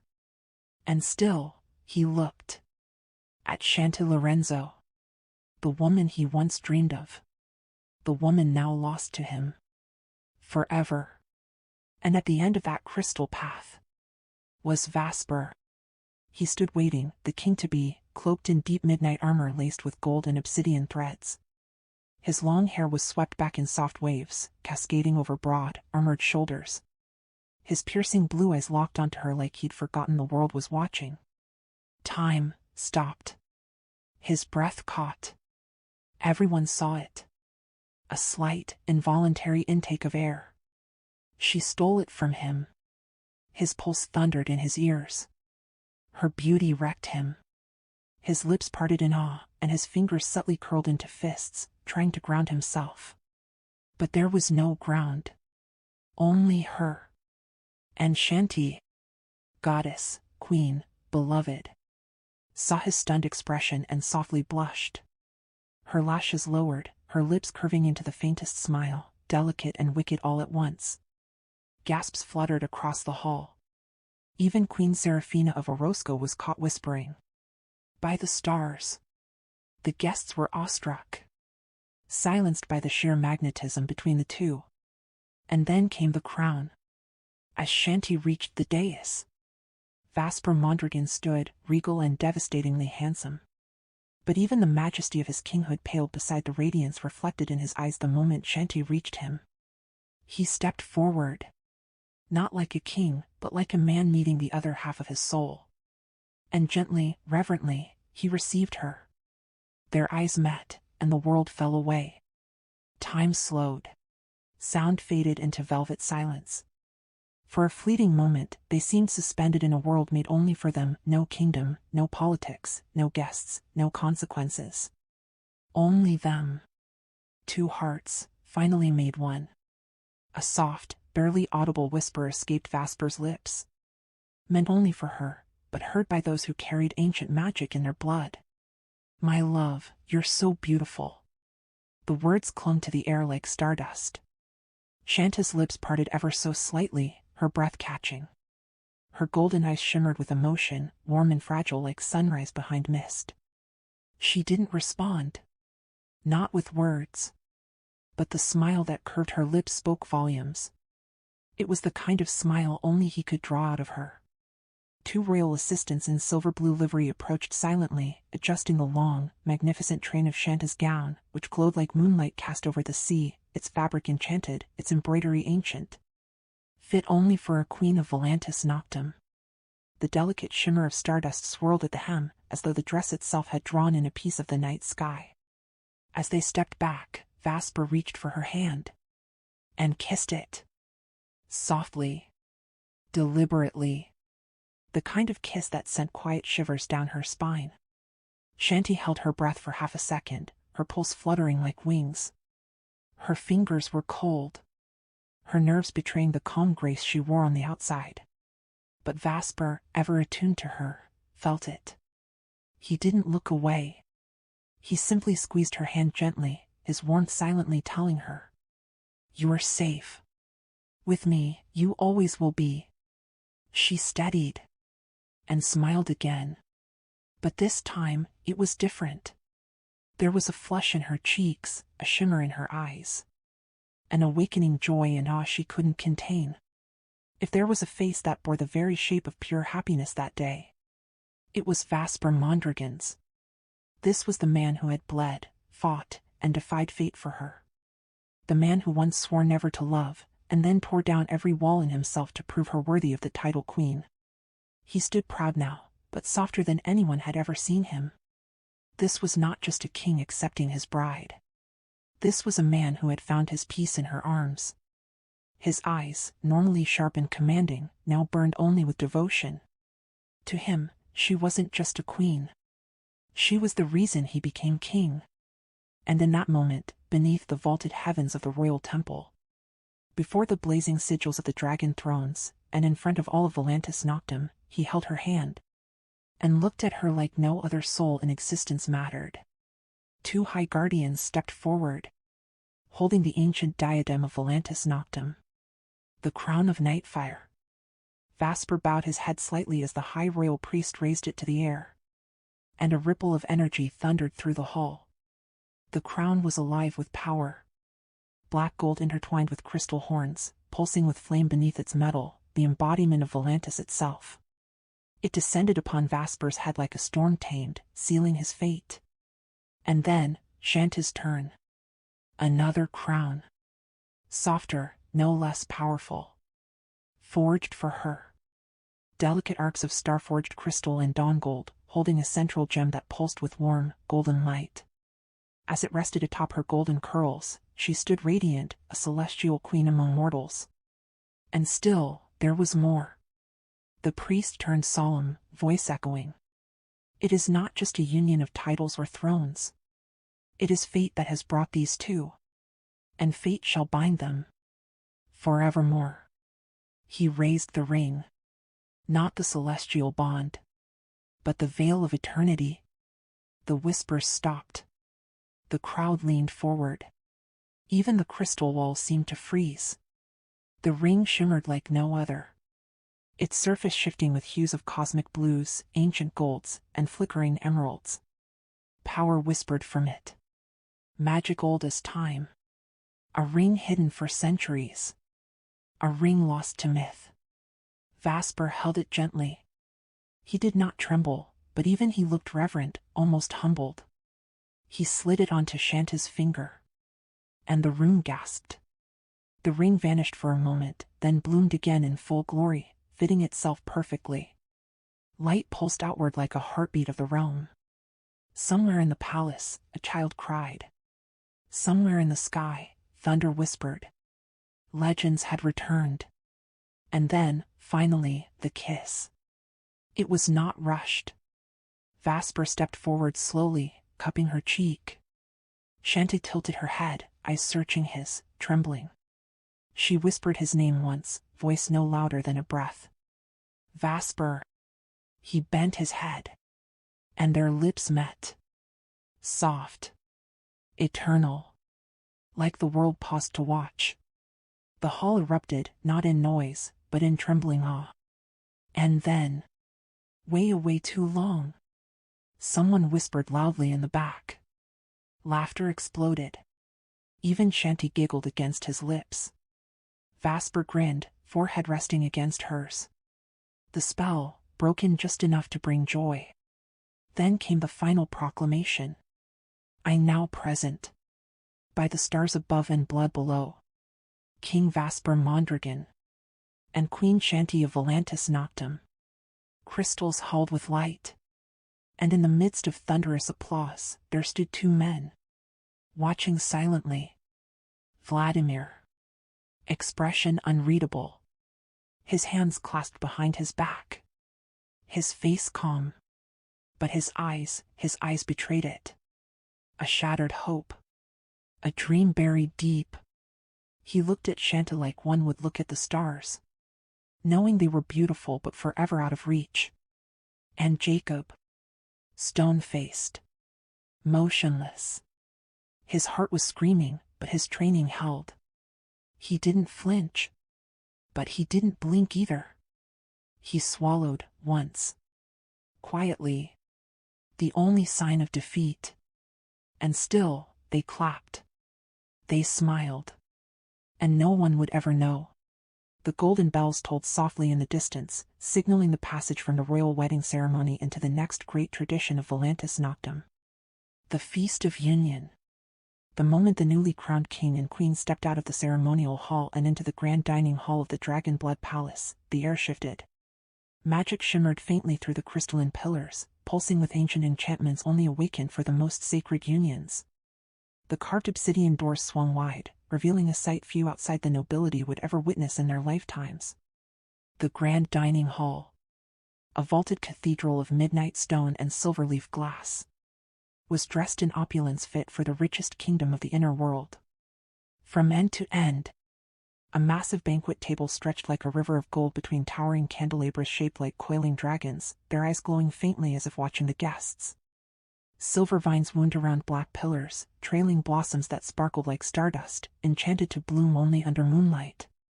At the very center, raised on a platform of dark crystal veined with glowing azure, was the royal table. Larger, more ornate than all others. There, seated upon twin thrones carved from starlight wood and encrusted with ethereal crystals, were Vasper Mondragon and Shanta Lorenzo, now king and queen. Their thrones sat beneath a floating arc of flame and mist, the Eternal Arc. A magical blessing passed down from the first rulers of Volantis Noctem to symbolize the sacred bond of monarchs. And around them, the feast unfolded like a living painting. Tables upon tables brimmed with exotic fare, golden wyvern meat roasted over moonfire, river crystals infused into wine, glowing with faint hues of lavender. Fruits from the floating groves of Isolandra, each slice humming with enchantments of laughter and warmth. Jewel-toned goblets overflowed with Volantis nectar and infernal wines, and plates of rare silver fruit and fire-bloom desserts graced every setting. Every plate, every cup, every glint of silver was a testament to the kingdom's power, magic, and endless wealth. At one side, seated with dignified poise, were King Elander of Sylvan Concord and the 6 guardians, each garbed in ceremonial colors representing the ancient alliances of the inner world. They were the protectors of balance and peace, sentinels of the sacred accord. Their table glowed with a subtle warding light, a spell of respect and witness. Across from them, with a darker elegance, sat the draconic bloodline. Vasper's siblings, the heirs of King Alexander Mondragon's legacy. Each of them carried their own weight. Their own bloodline magics, seated in polished onyx chairs with backrests carved into the wings of dragons. But no gaze burned more quietly than Vladimir Mondragon's, seated at the edge of their table, expression unreadable. The hall came alive with laughter and music, flutes and harps enchanted to weave melodies of unity and joy, echoing through the vaulted stone like a lullaby from the stars. Dancers moved like wisps of wind, floating briefly between courses, their silks trailing fireflies of light. Toasts were made. Blessings offered. The inner world's sacred rite of union began, different from the traditions of the outer world. A white flame, the oath flame of Volantis, was passed hand to hand among guests, each one whispering a silent hope or promise to the couple. When it finally returned to the queen, Shanti held it between her hands. And to everyone's astonishment, the flame glowed rose gold. A color said to appear only when the love between two souls was real, unbreakable, and destined. Cheers erupted. The court rejoiced. Shanti, in a breathtaking gown of black velvet dusted with starlight, glowed with the grace of a true queen. Her hand often found Vasper's. Their fingers entwined even between courses. His eyes seldom left her, not even for the finest wine nor the rarest delicacy. He whispered to her, leaned close, brushed his knuckles against her cheek. Every gesture was quiet, romantic, possessive. It was love, open and seen. But not all hearts at that table rejoiced. Vladimir Mondragon sat perfectly still. He neither drank nor touched his food. His eyes flicked only once to Shanti, and when they did, it was a blow to the chest, sharp and breathless. Her laughter echoed across the hall. His hand clenched beneath the table. He had watched her walk down that aisle. He had watched her become queen. He had watched her choose Vasper, and now he sat, trapped by blood and honor, watching her smile at a man he once dared to dream he could rival. But Vladimir was no fool. He saw the way Vasper looked at her, the way he loved her. Deep, absolute, unapologetic. It was not arranged. It was not political. It was devotion. It was fire. It was everything Vladimir feared, and everything he could never be to her. From across the hall, Laika noticed. Her brows furrowed ever so slightly. Beside her, Jacob shifted in his seat, quiet and tense. The 6 guardians might have been trained to defend the world, but they could do nothing to shield hearts from breaking in silence. And yet, even in the ache of those shadows, Vasper reached for Shanta's hand again, lifting it to his lips. And the entire court watched, spellbound. It was no longer a feast for formality. It was the celebration of a bond that could change kingdoms, shift alliances, and perhaps provoke wars. But for now, love reigned. And the firelight of Volantis burned brighter than ever before. The grand feast had ended, but the air had only just begun to pulse with a different kind of enchantment. A hush of anticipation, a shared breath held by the entire kingdom of Volantis Noctum. The gilded chandeliers above dimmed ever so slightly, casting a warm, dreamy glow across the crystal floors of the high celestial hall. Soft, shimmering lights danced like fireflies along the edges of the vaulted ceilings, enchanted to pulse in rhythm with the music. An ancient nocturne only played during royal dance ceremonies, composed by the first monarch of Volantis for his beloved queen. Then came Shanti. She emerged from the golden-curtained archway, escorted by 2 royal handmaidens, before being left to descend the rest of the stairs alone. An entrance designed for only the true queen of Volantis Noctum. At this moment, she wore her crown with quiet grace, and a dress that stole the breath of every soul in the hall. Gone was the regal gown she wore during the feast ceremony. In its place, a vision sculpted from stardust and seduction. A silk chiffon masterpiece of deep moonlight gold, clinging and flowing, backless with a daring plunge and a high slit that kissed her thigh with every step. The bodice hugged her hourglass form like it had been molded just for her. The curves of her waist, the soft swell of her chest, the strength of her hips. Her golden hair had been let down, tumbling in loose, elegant waves, adorned with tiny glimmering stars. Her every movement was liquid grace, her legs long and gleaming under the soft light. Vasper, standing at the center of the dance floor in his ceremonial midnight black attire adorned with royal silver detailing and his newly anointed king's crown, could not look away. His eyes followed Shanti with quiet hunger, awe, and restraint. The kind that tightens the chest and sets the blood to fire. His jaw clenched, and his hand twitched at his side, itching to claim her. But tonight was for ceremony. For formality. For control. And so he waited, barely. From the royal table, the 7 siblings of House Mondragon sat in poised silence. All but one. Vladimir. His fingers rested around his goblet, unmoving. His eyes, ice-storm blue, were fixed on Shanti as she descended, as she crossed the floor like a dream come alive. But unlike Vasper's, Vladimir's gaze was not filled with awe alone. It was filled with ache. Longing. Loss. Pain that had no room to breathe in such a bright and beautiful hall. He masked it well, but not enough. Jacob noticed. So did Laika. Laika, seated just across from him, didn't speak. She didn't need to. Her stare was sharp and silent as a blade drawn in the dark. Her fingers tightened around the stem of her wine glass. She saw through Vladimir now. Through the shadows he'd spent so long hiding behind. And Jacob, though silent, swallowed hard.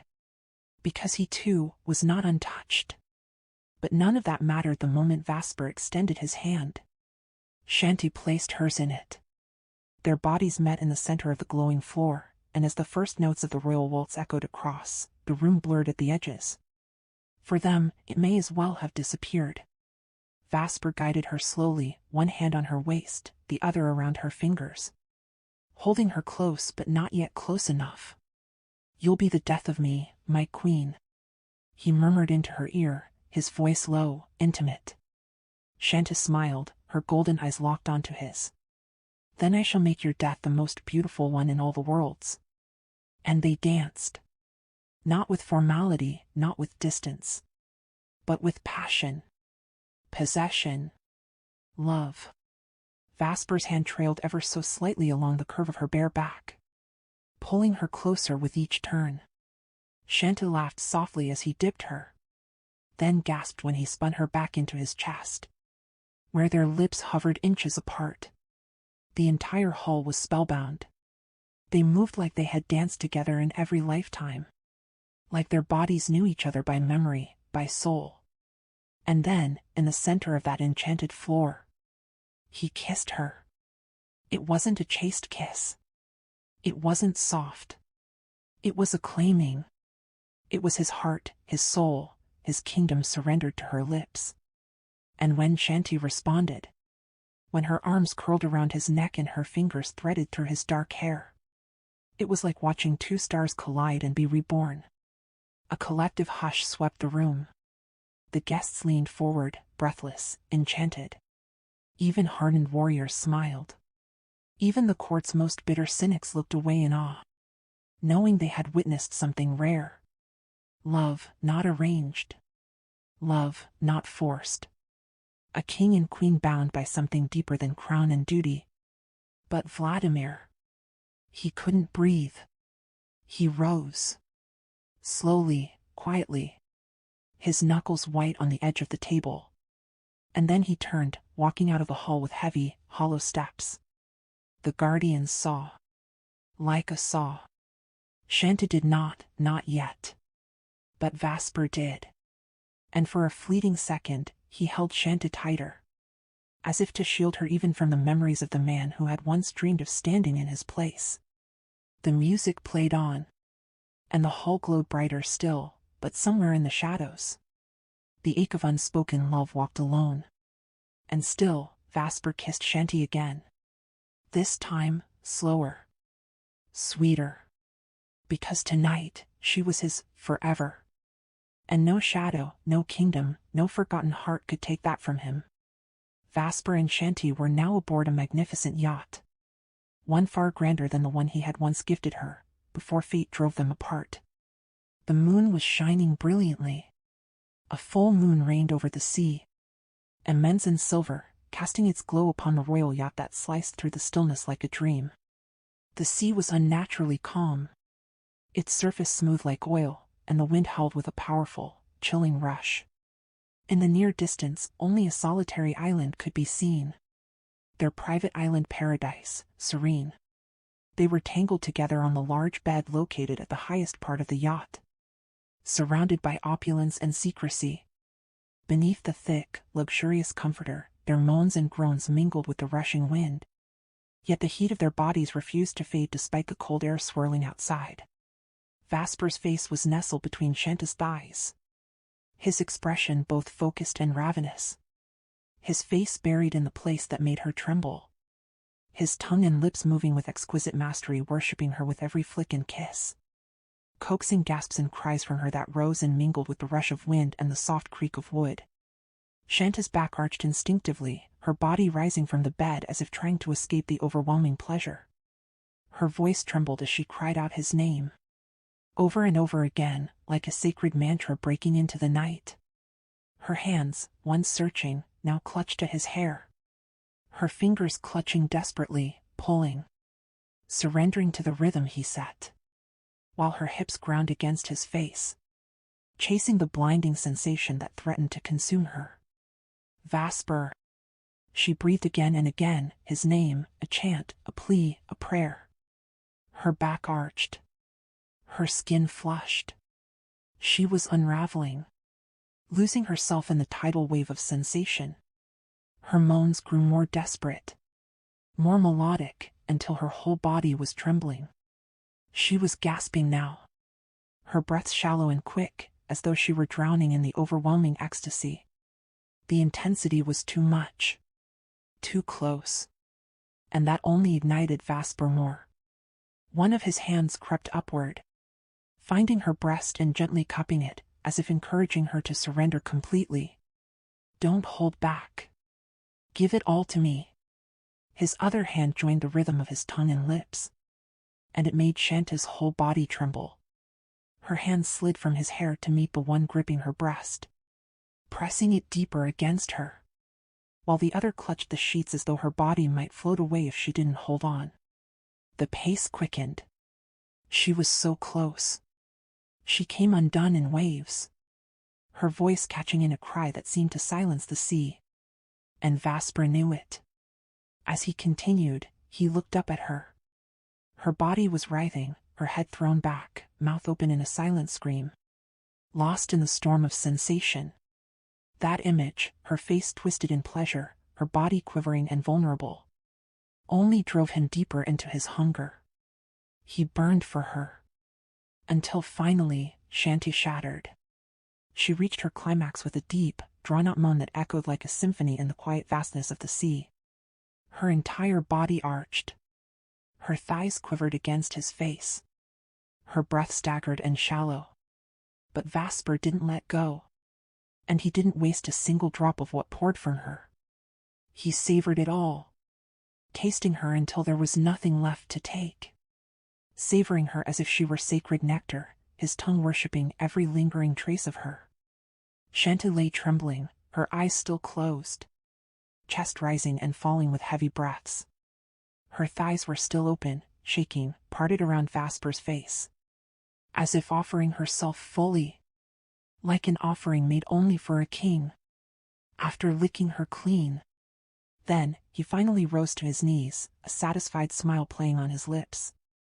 His face glistened with devotion and fire. He smiled softly as he looked down at her, as he stared at the breathtaking beauty before him. His goddess. Her eyes still closed, her body glistening with sweat. He was ready. And Shanti slowly opened her eyes. Dazed, her lashes fluttering, as their gazes locked. Blazing, intimate, magnetic. In that single moment. And then, without hesitation, Vasper leaned down and kissed her. Hungrily, passionately, with aching reverence. And she tasted herself on his mouth. As his body settled atop hers, she felt him, pressing between her thighs. Hard, full, and throbbing. Pressing against her entrance, poised, trembling. Her hands gripped his arms, her thighs wrapped around his waist. His body was trembling, every muscle taut with anticipation and desire. Though they had done this many times, it always felt like the first. The fire never dulled. Then, slowly, achingly slowly, Vasper entered her. Inch by inch, he sank into her depths. And both of them gasped. Eyes closing as long. Guttural moans escaped their lips. Their breath mingled. Their moans became one. Their breaths turned to pants, struggling for air under the weight of what they felt. My love. I love you so much. Vasper whispered, his voice breaking in a moan as his hips began to move. Moving within her in slow, powerful strokes. He thrust gently but deeply, grinding into her with slow, powerful motions. With every stroke, Shanti's moans grew louder, deeper. Long notes of pleasure drawn from her throat like music. Her arms wrapped tightly around his back. Her legs locking around his hips, pulling him deeper. Not wanting even a sliver of space between them. She felt everything, how big he was. How deep he reached. And the sensation was too much to comprehend. Her mind blanked, her body reacting on instinct. Losing itself in the raw, consuming ecstasy. Vasper's pace gradually quickened. And Shanti's moans rose in tandem. Louder, wilder. She couldn't breathe anymore. She broke the kiss, gasping for air. Vasper. Ah. She cried out. Her voice raw with bliss. The sound of her voice breaking beneath him. Vasper's body stiffened as her nails dug into his back, dragging down in a delicious mixture of pain and pleasure. He groaned at the sensation. His mouth sought hers again but found her neck instead. Lips sucking hungrily at her throat. Tongue tasting her flushed skin. He trailed downward until he found her breasts, and he devoured them. Desperate, ravenous, his mouth moving from one to the other with no pause, no mercy. And still, he never stopped thrusting. Shanta's cries filled the entire yacht, louder than the roaring wind. The bed Vasper had chosen, carved from the sturdiest wood, still shook with every movement. Creaking in rhythm with the rocking of the yacht upon the sea. Shook with the force of their union. Thank the stars no one else was aboard. They were alone. And there was no need to hold back. Shanta let herself go. So did Vasper. Unconsciously. He was already tapping into his supernatural strength. Seep into his movements. His speed pounding into her faster, harder, relentless. Desperate. Glorious. They chased that blinding edge, that point of no return. Their moans were wild now, echoing back at them in waves. Shanti was pinned beneath him. Barely able to move. Her fingers clung tightly to his hair. He was buried in her breasts, devouring her as he thrust relentlessly. Her mouth was open. Screaming over and over, her voice breaking from the sheer pleasure that overwhelmed her. They were close. Both of them could feel it. Vasper pulled away from her breast and immediately found her lips again. They kissed like fire, tongues colliding. Lips desperate, their cries trapped in each other's mouths. And in that moment, Shanti gave everything she had. Wrapping her arms around his body with all her strength, pulling him into her soul. Their love was madness. Their pleasure, cataclysmic. And she met every deep thrust of Vasper with equal urgency, arching her hips. Surrendering completely to the rhythm of their bodies colliding. Their minds were spiraling into madness. Lost in the intensity that mounted higher with each movement. Their body climbing once again toward their peak. Their moans turned to gasps, Shanta's head tossing against the pillow. Her voice rising over the wind, a cry of worship and surrender. Until finally, it happened. They both reached the pinnacle. The climax so fierce it sent violent tremors through their bodies. The crescendo of pleasure broke through them like a tidal wave. Their forms locked together, trembling from the overwhelming impact of their shared pleasure. For a breathless moment, they froze. Vasper's body sinking even deeper inside her, as though trying to etch this moment into eternity. As if trying to fuse their souls through their bodies. Each deeper thrust wrung another long, shuddering moan from her. Her body clinging tightly to him, unable to do anything but feel. And then, there was no further depth left to reach. At that final, desperate plunge, Vasper groaned. His entire body trembling as he released himself into her. Deeper than ever, as if trying to give her not just his body, but his soul. His body tensing in a powerful, involuntary twitch. The only sounds that remained were the wild, uneven breaths they took. Loud gasps, fast and erratic heartbeats echoing in the quiet air. Vasper's lips hovered open above hers, and she breathed through his parting lips like he was the only air she could take. A silent hymn to their connection. Neither moved. They remained in that sacred stillness, savoring every second. Letting the warmth of their joined bodies slowly melt into calm, though the fire between them hadn't fully faded. Shanta's eyes were still closed, her body trembling, her thighs open and draped limply. But Vasper, his eyes were wide open. He was gazing down at her, a soft, blissful smile touching his lips. Wet strands of his hair, now loosened from Shanta's desperate fingers during their passion, clung to his forehead and cheeks, framing his sharp, handsome face. And beneath him, the woman he loved had never looked more beautiful. Her hair was wild, spread in messy waves across the pillow. Her flushed cheeks glowing from the aftermath of their passion. He waited patiently for her to open her eyes. Drinking in the sight of her face like a man starved of beauty. He drank her in with his gaze. Memorizing her like she was the final masterpiece of his existence. But when he saw her lips, still parted, he couldn't resist. He dove back in, claiming her mouth in another deep, passionate kiss. Shanta kissed him back, her eyes still closed, her soul still lost in the sensations. "I love you so much, my love," Vasper whispered against her lips, his voice raw with emotion and tenderness. "I've never been this happy in my entire life. Because now, you are truly my wife. You are mine, my love." No one will ever take you away from me. His words were low, reverent, as he looked deep into her, now open eyes. Eyes that still held the remnants of exhaustion from their wild ecstasy. Shanta smiled softly, her fingers reaching up to caress his cheek with the gentlest touch. Vasper leaned into her hand, cradling it against his face as if it were the most precious thing in the world, refusing to let it slip away. Vasper, she whispered, voice trembling with affection. I'm the happiest woman in the world. You know how much I love you. She responded with a love so sincere, it made Vasper's heart ache. And in answer, he kissed her again. A kiss that lasted long and deep, a kiss filled with pure, undiluted love. At that moment, Vasper hadn't moved an inch from where he was. Still nestled between her thighs, still joined with her, even though Shanta's legs had fallen to rest on the mattress. Their bodies tangled under the thick comforter.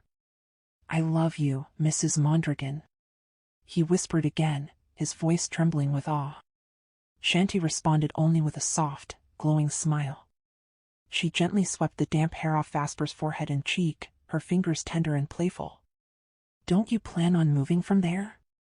She asked teasingly, voice soft and affectionate. You do realize I'm weak. Let's rest for a while. Vasper chuckled, eyes gleaming as he looked at her lips, then into her eyes. I know, he replied, punctuating the word with a sweet, lingering kiss on her mouth. But then, mischief gleaming in his eyes, he slowly began to lift his hips away from her.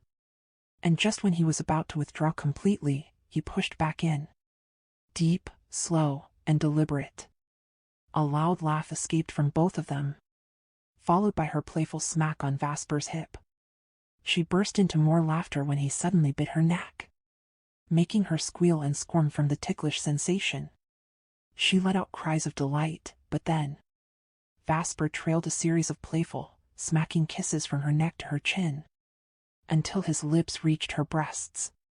When he arrived at her nipple, he gave it a firm, fast kiss, followed by a teasing flick of his tongue, provoking a sharp silence from Shanti.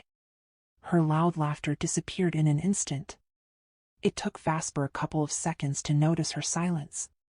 He raised his head to look at her face. And the moment their eyes met, he knew. He knew that look in her eyes. Her breathing was growing heavier again. Her body, once calm, was reigniting with heat. He saw it, felt it, and then he moved again. His hips thrust forward in one long, deep stroke as he watched her face. And Shanta let out a soft moan, her head falling back. They began kissing again, hungry, urgent, desperate. They had thought it was over. But now, it was starting again. Only this time, in a different position. And once again, the sounds of their moans were swallowed by the wind, carried across the sea. Unknowingly, their bed had shifted from the center of the yacht's room to the edge, now pressed against the railing. This time, their position was different. Vasper had flipped her gently, lovingly, until Shanta's cheek pressed against the pillow, her arms grasping the sheets as he moved behind her. Her hips met his rhythm with instinctual desperation. Her cries were muffled in the pillows, her hands twisting the sheets in clenched fists as her body rocked forward with every relentless thrust. Her face buried in the pillow, her cries muffled by the fabric as she screamed into it from the overwhelming pleasure. She bit down on the pillow, her fingers clawing at the sheets as Vasper pounded her without pause. One of Vasper's arms reached around her, slipping between her thighs as he continued to thrust into her relentlessly. His fingers moved in rhythm with the ferocity of his hips, sending her into another level of ecstasy. Her moans and cries grew louder. The sounds of the sea, of the cold wind, of the massive yacht creaking softly with the motion of the waves, none of it mattered. Their moans overtook everything. Shanta screamed into the pillow, clawing at the mattress, her strength pulling in her arms as Vasper drove deeper. And she could feel herself spiraling again, the pressure building fast. Vasper's thrusts became deeper, harder, more intense with that position, until he sped up even more. His teeth clenched, lips parted, grunting her name like a prayer. His pace quickened, pounding, savage. his gritted teeth biting into his lip, growling softly with every push. Their moans intertwined, louder and more frantic, because they could both feel it coming again. That burning, explosive end. Just a second more. And they both reached it, together. Their cries collided in one final, deep, drawn-out moan. Their bodies locked again, every muscle tight, the world holding its breath around them. And as Vasper released deep inside her, his hands clutched at her thighs, pressing her tightly against him, refusing to let go. He held her hips close, his forehead resting on her spine as they both collapsed into the silence. Hearts pounding, breath stolen by bliss. As Vasper gazed at Shanta's bare form before him, his hands caressed the soft, round curves of her hips with reverent tenderness. She was still catching her breath, her cheek now visible above the pillow though her eyes remained closed, still lost in the rhythm of her breaths. Vasper smiled quietly, tracing the length of her back with delicate affection. Then, with gentle precision, Vasper slowly withdrew himself from her and immediately reached for the shirt he had discarded earlier. He used it to tenderly clean her, wiping her down with care, as if every inch of her deserved worship. Once finished, Shanta lay back on the bed, now facing the stars, watching Vasper quietly cleanse himself in the moonlight. He was breathtaking. With his hair undone, dancing wildly in the night breeze, his chiseled figure caught the soft silver glow of the moonlight like a living painting. Hauntingly handsome, untamed, divine. She couldn't help but smile as he turned to her. That smile of his melting every remaining trace of exhaustion in her limbs. Vasper approached, pulling the blanket open as he slipped beside her. He drew her gently into his arms, tucking her against his chest as if she belonged nowhere else. His lips brushed her forehead, then her cheek, then lingered long on her lips. "Sleep now, my love. I love you so much," he whispered against her lips, voice low and velvet soft. "Gather your strength," he added, teasing lightly. "You'll need it again tomorrow." Shanta smacked his arm with a laugh, her voice sleepy and amused. "Vasper, you're unbelievable. Since this morning, you only let me rest long enough to eat and bathe in the sea." She spoke with her eyes still closed, a smile playing across her lips, while Vasper simply listened with a smirk. "You know that when your skin brushes against mine," he replied in that gravelly, intoxicating voice. "I just want to bury myself in you again." Shanti giggled and playfully bit his chest, making Vasper laugh too. They stayed tangled together under the heavy comforter, wrapped tightly in each other's embrace as the sea wind howled outside. But they were untouched, warm, protected. "She's completely locked in the fortress of Vasper's arms. Sleep now before I change my mind," he murmured with a sly grin. She chuckled softly, squeezing his back in return. But soon, her body gave in. Exhaustion overtook her at last. She fell asleep within the safety of his embrace, no match for the storm of passion he'd poured into her. As she drifted into a deep, peaceful sleep, Vasper stayed awake for a while, watching her beneath the thick blankets, from the curve of her face to the tips of her toes. He smiled faintly and leaned down to press one last kiss on her lips before slowly slipping out of bed. He pulled on a bathrobe and poured himself a glass of red wine, sitting at the edge of the bed with the glass in hand. His eyes lifted to the sky, the glittering stars, the solemn moon. He whispered to the heavens, "Thank you for returning her to me." Then he looked back at her, her eyes hidden, but her beauty still radiant even with only her face peeking out from the blanket.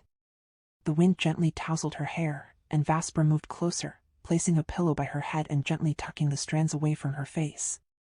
He kissed her forehead one more time.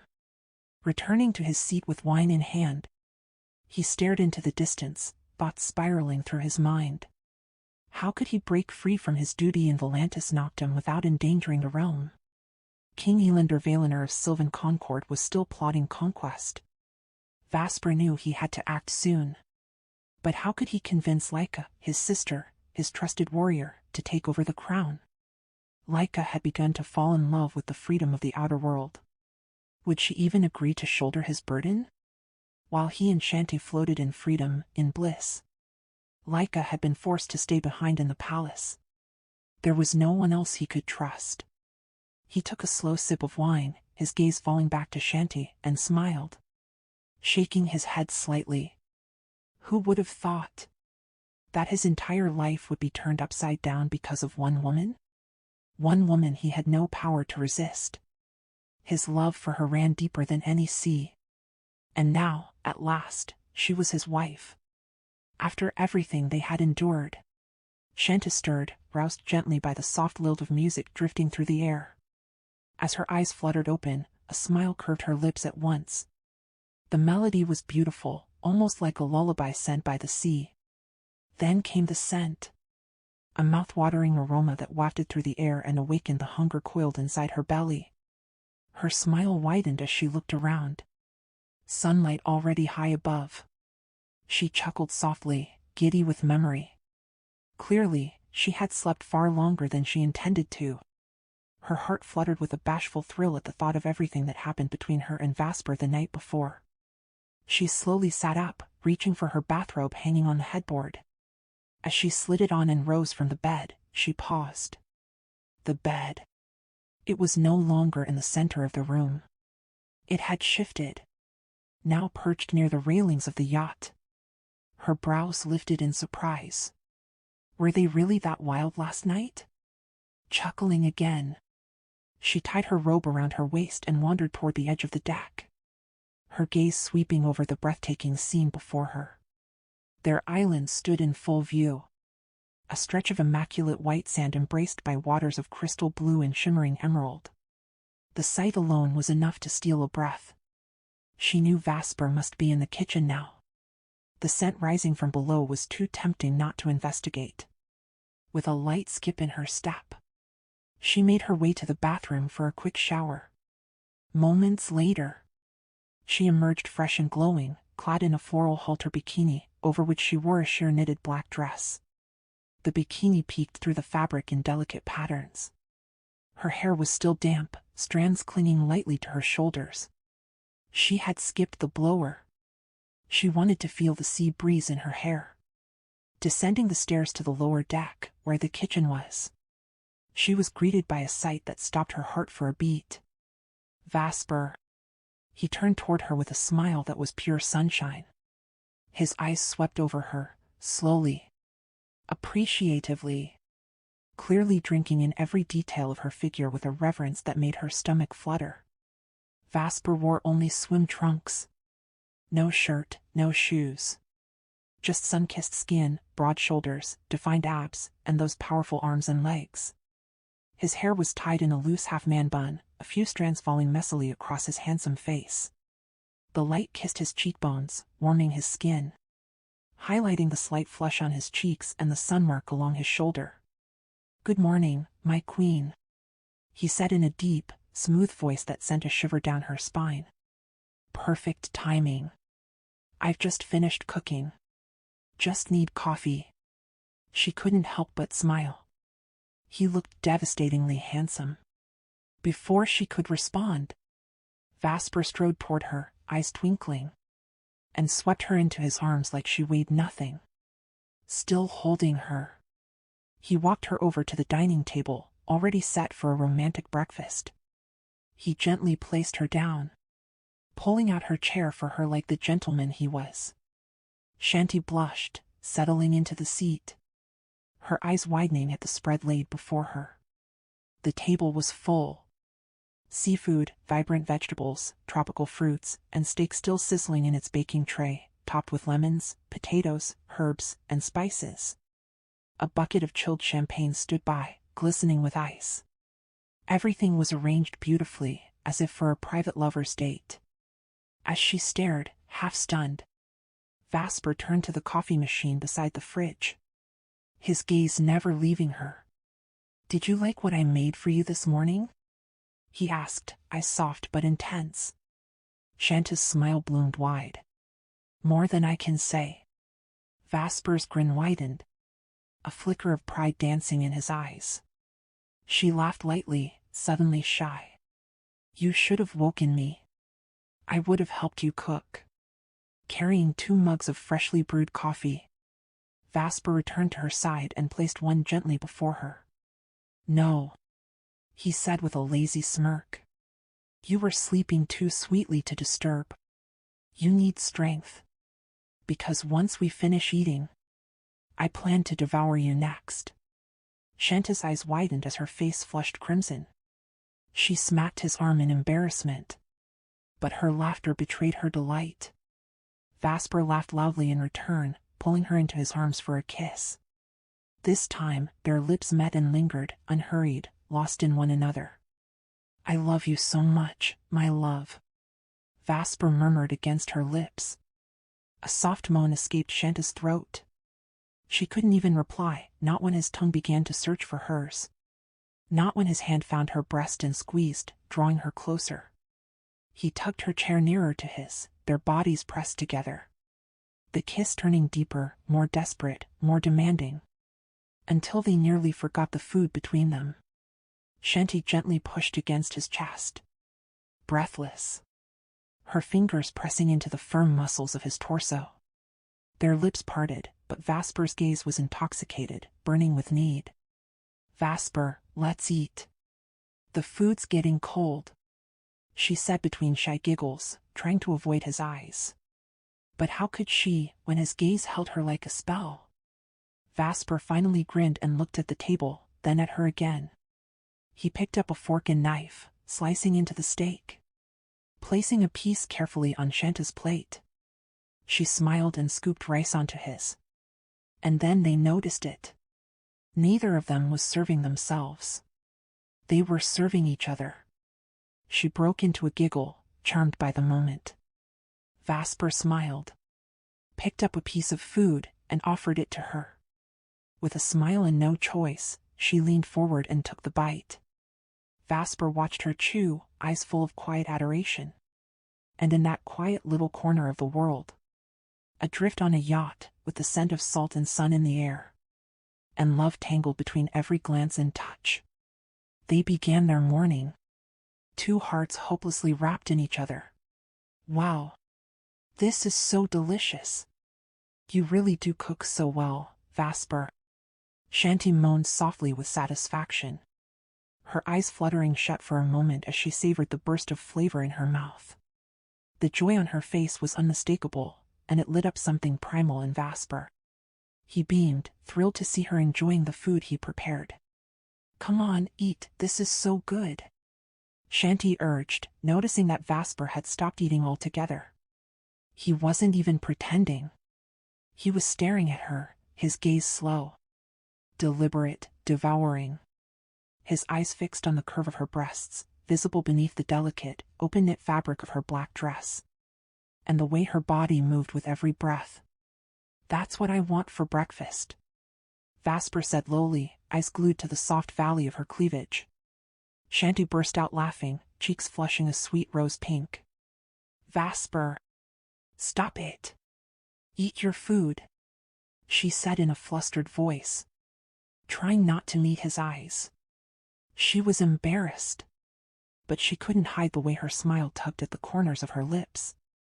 Vasper chuckled mischievously, the sound thick with suggestion. He reached for the chilled champagne, filling his glass with casual grace, and finally began eating his steak. They finished their meal with laughter laced between every bite, though Vasper's flirtatious remarks never quite stopped. Playful, teasing, suggestive. His desire wrapped itself into every word, hidden beneath jokes and glances that Shanta secretly loved. Afterwards, they cleaned up together. Vasper had insisted Shanta didn't have to lift a finger. But she was just as stubborn. "Vasper, even you, our king, washes the dishes. Why won't you let me help?" she asked, wiping down the table with a cloth. "My love," Vasper replied without missing a beat, his voice warm and honest. "It's my joy to serve you for the rest of my life." Shanti was deeply touched. Her eyes softened, and without a word, she walked up behind him. The cloth still in hand, she set it gently by the sink.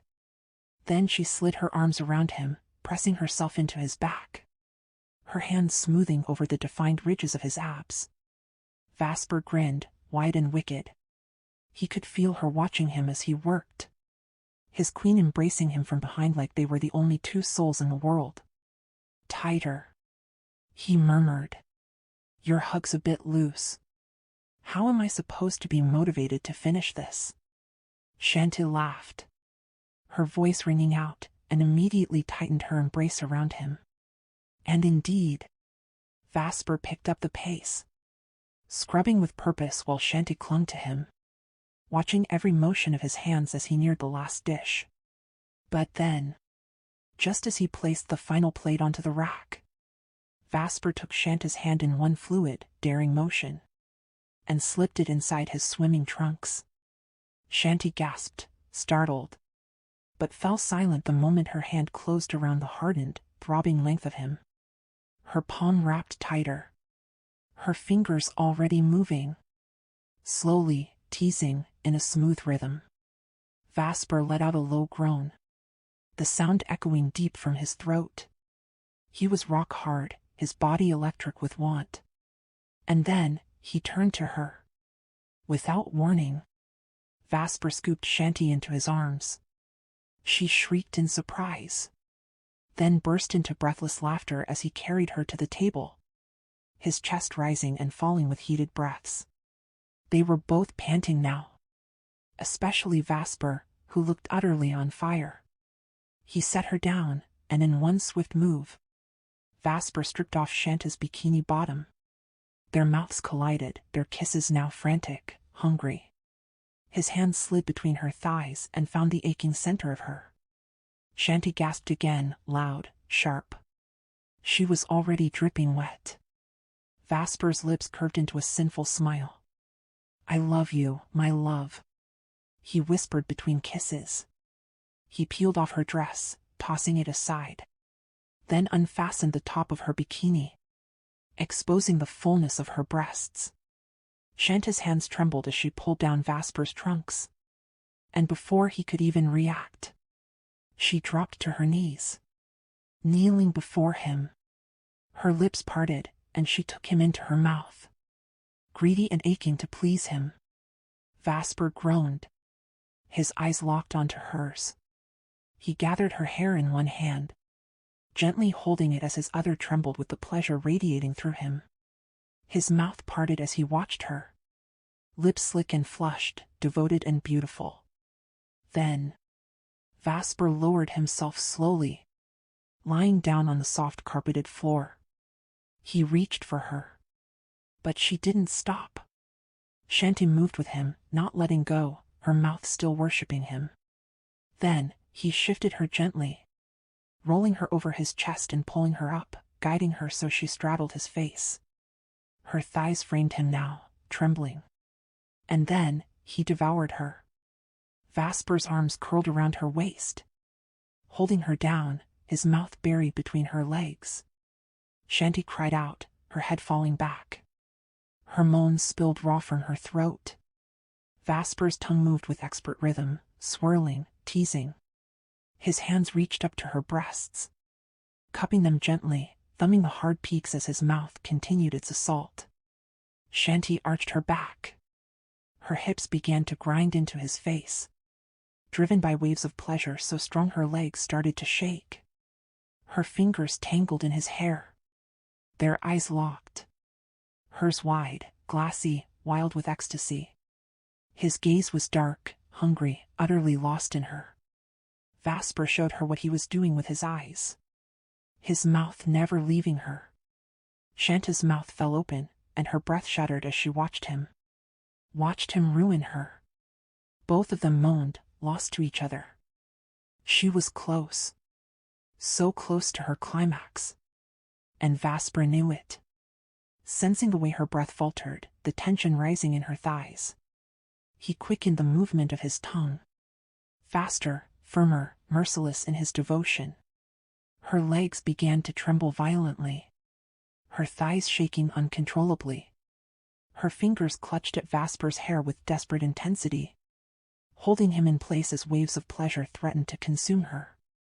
Vasper, in turn, gripped Shanta's breasts more tightly, his hands large, reverent, claiming. He could feel her unraveling. And then it came.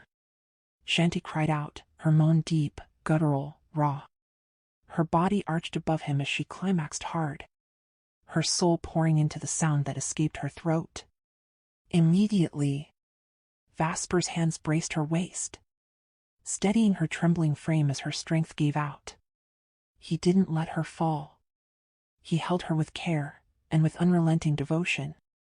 He drank her in, consuming every drop of her release, his tongue gentle now, cleaning her, savoring her, worshipping her until she was completely spent. Then, without hesitation, Vasper rose to his feet, scooping Shanti into his arms in one powerful motion. Still panting, her body soft against his, she clung to him, her arms looped around his neck, her face pressed close, and Vasper sought her lips immediately. Their mouths met in a deep, breathless kiss. Hungry and tender at once, Vasper stood tall and steady, his bare chest gleaming with sweat, carrying her like she weighed nothing at all.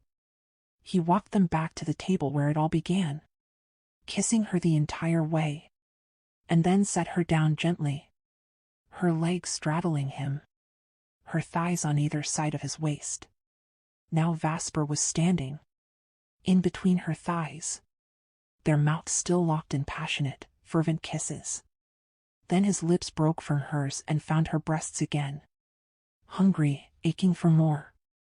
His hands moved expertly between her thighs, teasing her again, already coaxing her body back to life. Shanta's body shuddered, overwhelmed. His mouth latched onto her nipple, his tongue swirling without pause. His need for her was wild, relentless. And when Vasper entered her again, deep, slow, stretching her to her core, he grasped both her legs and hooked them over his strong arms. His hands found her hips, gripping tight, anchoring her to every thrust. Her hands clung to the back of his neck, holding on with all her strength. Their moans grew louder, both of them raw, echoing, uncontrolled. Vasper was relentless, driving into her deep, fast, and precise. Thankfully, the table was bolted to the yacht floor, made of steel and immovable, even under the sheer force of Vasper's motion. Shanti threw her head back, mouth parted, moans pouring out, and Vasper lowered his face to her neck, groaning against her skin, his breath hot, his rhythm punishing and perfect. They were getting close, so close to the climax they both chased. Shanta locked eyes with him, gaze burning, silently begging for it. And Vasper stared back, his eyes intoxicated, his soul on fire, ready to give it to her. Then, Vasper bit his lower lip, eyes locked on hers as he met her gaze with a forceful, upward thrust. Their eyes stayed locked, both of them rising to their peak together. Vasper couldn't take it anymore. He seized her lips, crashing into her mouth in a kiss so deep, so desperate, it trapped both their moans. Shanti clung to him fiercely, arms locked around his neck, giving him everything. Their breaths came faster. The rhythm of his hips matched the racing of their hearts. And then, with one final, earth-shaking thrust, deep and all-consuming, Vasper stilled. They reached it. Their climax. Both of them cried out. Low, guttural moans torn from their chests, lost in each other's mouths. Shanti felt it. Vasper's release inside her, the heat, the twitching pulse of his body shaking against hers. He trembled, locked deep within her. Their bodies remained entwined, unmoving, breathless, until at last their breathing began to slow. Their lips softened, still brushing in gentle kisses as they calmed. I love you, Vasper whispered against her lips, his voice deep, hoarse, thick with emotion. I love you too, my love, Shanti whispered back, her voice velvet sweet, fragile from the intensity. And then they simply gazed at each other, eyes locked, overflowing with love, with satisfaction, with joy. A soft smile danced on both their lips. Shanti was the first to loosen her embrace around his neck. Vasper smiled down at her. His queen. Flushed and exhausted, glowing. He reached for her leg, lifting it gently and kissing the length of it. One side, then the other. Shanti looked at him, breathless and beaming. Vasper glanced behind her at the tissue that had been left on the table. But it was just out of reach. She smiled, noticing, and laid back across the table to grab it. Vasper's eyes followed every curve of her body as she stretched out in front of him. Utterly enchanted. His gaze shimmered, full of joy, wonder, worship, and desire. But just as Shanti reached for the tissue, Vasper grabbed her again, pulling her body back onto him in one swift, forceful movement. He entered her again, slow but deep, stretching her with breathtaking control. She gasped, her eyes flying open to meet his. Still holding the tissue, she passed it to him with a breathless laugh. Vasper took it, but didn't use it. He simply set it on the chair beside them, not ready to part from her just yet. Once more, he began to move. Slowly now, but no less intense. Shanti laughed softly, trembling, watching Vasper's face ignite again with desire. And again. His hands roamed up to her breasts, massaging them with reverent care as he moved within her. Shanti placed her hands over his, guiding his touch, cherishing it. And again. Her moans began to rise. She could hold on to nothing but Vasper's hands on her chest, her body swaying with every deep thrust. His hands moved from her breasts back to her hips, holding her tight. Shanti's own hands gripped the edge of the table now, gasping as she felt her body dance to the rhythm he set. Her breasts bouncing, her body arching, her face a picture of ecstasy. Her lips parted in surrender. Her legs, which had once been slung over Vasper's arms, now rested against his chest as he stood, holding her steady, claiming her again and again. Their moans mingled with the rhythmic sound of the waves crashing against the side of the yacht. Their passion didn't stop. It only grew, intensifying as they reached once more for that shared, shattering climax. Around them, the world gleamed, the sun now blazing high above the sea, the wind sweeping strong and fresh. The yacht shimmered like a jewel in the middle of the vast ocean, and the Paradise Island loomed nearby. At last, their shared pleasure came to its end. Moments later, both were dressed once more, Shanti in her bikini, Vasper in his swimming trunks. Now they were riding a jet ski. She held him tightly from behind, arms wrapped around his bare, solid torso, cheek pressed to his back. And Vasper, smiling, revved the engine. He smiled as the sea wind kissed their skin, speeding forward across the water, leaving behind a trail of white foam and laughter, racing them forward into the golden light. The roar of the jet ski faded into the horizon as Vasper guided them toward the untouched, secret side of the island. Here, there were no docks, no distant echoes of the world. Only pristine white sand, the rustling hush of palm leaves, and the sun melting into the horizon. Vasper slowed their speed, coasting them gently into the shallows where the sea curled around his legs. Behind him, Shanti clung tightly, her arms wrapped snug around his torso, cheek pressed against the strength of his back. She breathed him in. Salt, sun, and the raw magnetism that had always made her feel safe. And weak in the knees, he turned slowly to face her. She lifted her gaze. Hair damp and tangled, strands clinging to her flushed cheeks. Her eyes glowed with a quiet, smoldering intensity that made Vasper's chest clench. Her lips, parted slightly, quivered in a smile both shy and daring. Her gaze held no doubt. Just yearning. Just love. He extended his hand to her. She took it without hesitation. Together, they walked through the shallows, waves kissing their ankles, toward a secluded alcove of palms and smooth white rock. The world seemed to hush around them, the leaves whispering, the waves sighing, and time stilled under the spell of their presence. Their eyes roamed the secluded island paradise, and Shanta's mouth hung open in awe, mesmerized by the untouched beauty surrounding them. The sand was powder white, the water crystalline, revealing small fish darting beneath the surface like fleeting jewels. It felt like their own private Eden, more lush and wild than any corner of the island they'd seen. But Vasper wasn't looking at the scenery. He couldn't stop staring at the woman before him.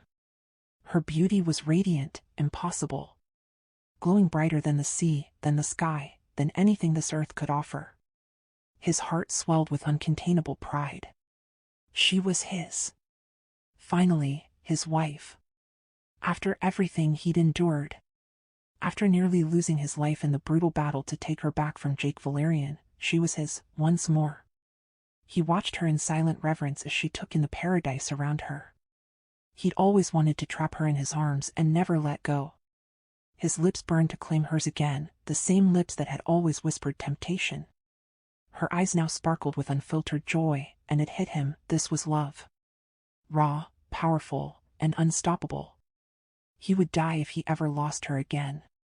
Losing her once had already nearly killed him. It was a nightmare he never wanted to relive. Let the world crumble.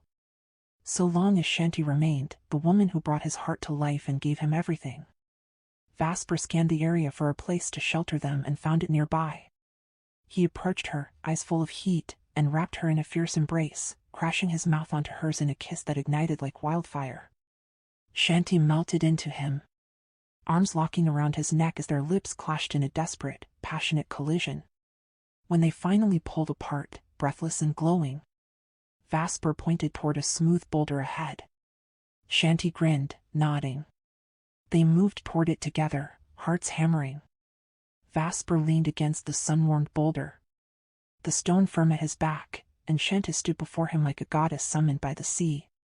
The breeze teased the dangling ribbons of her bikini, dancing around her glowing skin.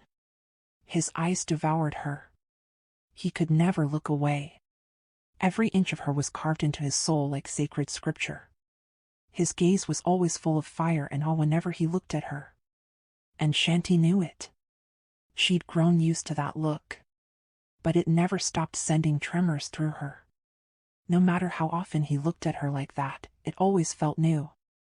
She stepped forward, fingers gliding along the sharp edge of his jaw, then disappearing into the damp mess of his hair.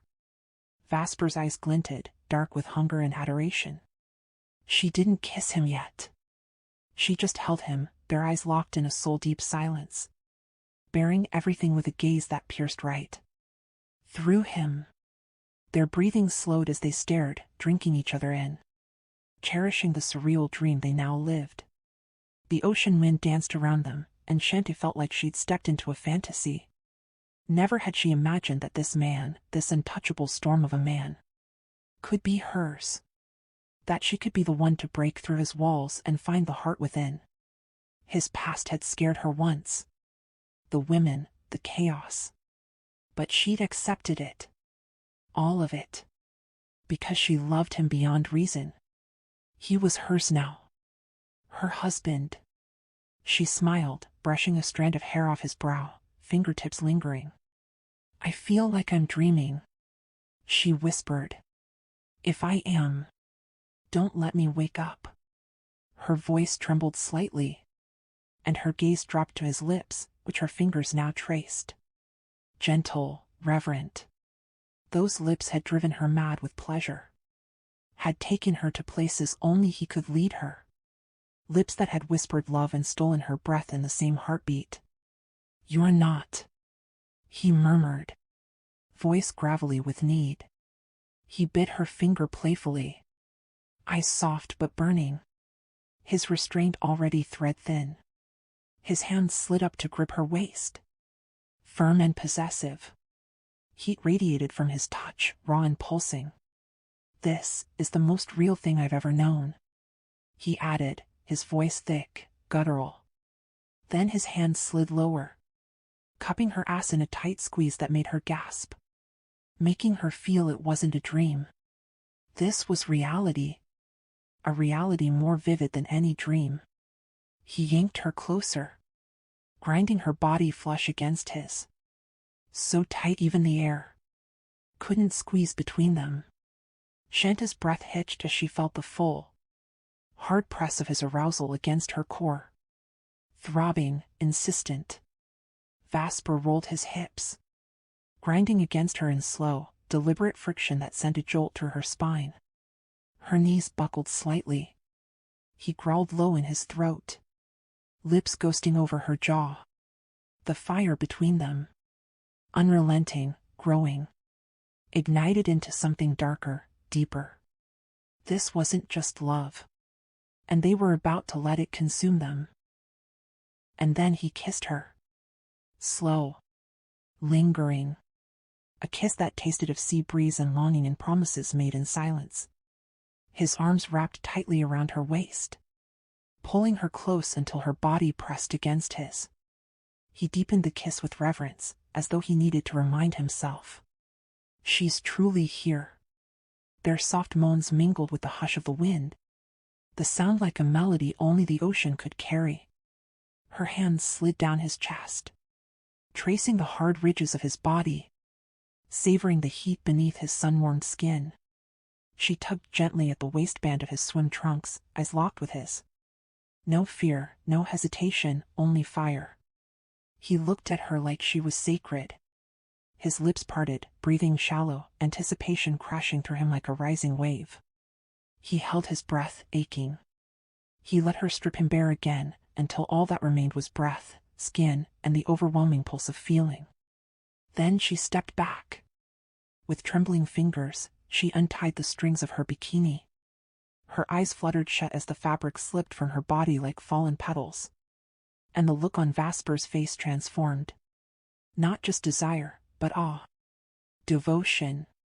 She stood like a goddess before him, framed by the serene shore, waves whispering behind her like prayers to the divine. He reached for her, hands reverent, gentle, and guided her onto his lap, her legs straddling his hips as he leaned back against the warm boulder. Slowly, Shanta lowered herself onto him. He drew the cloth of their discarded clothing over her knees, shielding her from the rough stone, ever careful even in the throes of hunger. His whole body trembled beneath her, every inch of him straining, aching to be one with her again. Their bodies met, skin to skin, heart to heart. But this time, it wasn't about fire. It was about melt. Vasper entered her slowly, achingly slow, and they gasped in unison, mouths open, groans lost in the breathless wind. Shanta's arms wrapped tightly around his neck, clinging to him, anchoring herself to the man she loved with everything inside her. His hands cupped her breasts, massaging them gently, sending electric shudders through her entire body. She moved against him, grinding softly, slowly, and with every movement, their moans deepened. Each shift of her hips drew another raw sound from both of them, their voices mingling in a sacred rhythm. Every motion was like worship. Vasper cradled her face between his hands, gazing at her like she held the stars, then kissed her, deep, consuming, eternal. As he sank into her again, she gasped softly against his lips, her body curling into his, rocking with him, caught in a rhythm. They didn't speak. They didn't have to. Their bodies spoke for them. How he loved her, with every careful thrust. How she gave herself completely, trusting, trembling, wild with emotion. How their desire bloomed into something greater, something unbearable in its intensity. Shanti buried her face in the crook of his neck. He felt her tears, quiet, sacred tears of joy, wetting his skin, and he held her tighter, arms locked around her as if to shield her from the entire world. I love you. Her voice was a whisper, a prayer, an incantation, repeated over and over in his ear. I love you more, my love.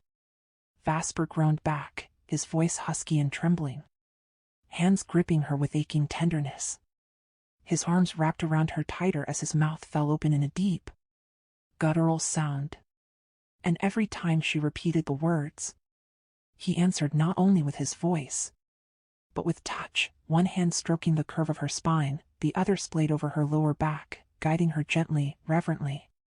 He kissed her shoulder, her collarbone, the soft hollow beneath her jaw. As their climax neared, Vasper took her hips in both hands and began to guide her movements, taking over, building a deeper rhythm. Their moans echoed louder, caught in the wind, bodies rising and falling together. Their mouths hung open, and even then, they never broke eye contact. They watched each other, utterly unguarded, as their love built into an inferno. The heat between them was blinding. Their love, their desire, uncontainable. Vasper! Shanti cried out, a deep, raw sound bursting from her chest as he drove into her faster, stronger. Vasper's breath came in gasps as he watched her breasts bounce with each thrust. Unable to look away, unable to stop. She was breathtaking. He was close. He could feel it. She was tightening around him, pulsing with each desperate breath. She was drawing him in, begging him without a word. Fuck! Vasper shouted, jaw clenched as he bit down on his lower lip. His gaze locked on hers. Her eyes fluttered shut. Her mouth parted in an open moan, his name falling from her lips like a spell. And in those final seconds, as he thrust upward one last time, he pulled her down. Slow, deep, shattering, grinding her against him, their final movement like lightning through the veins.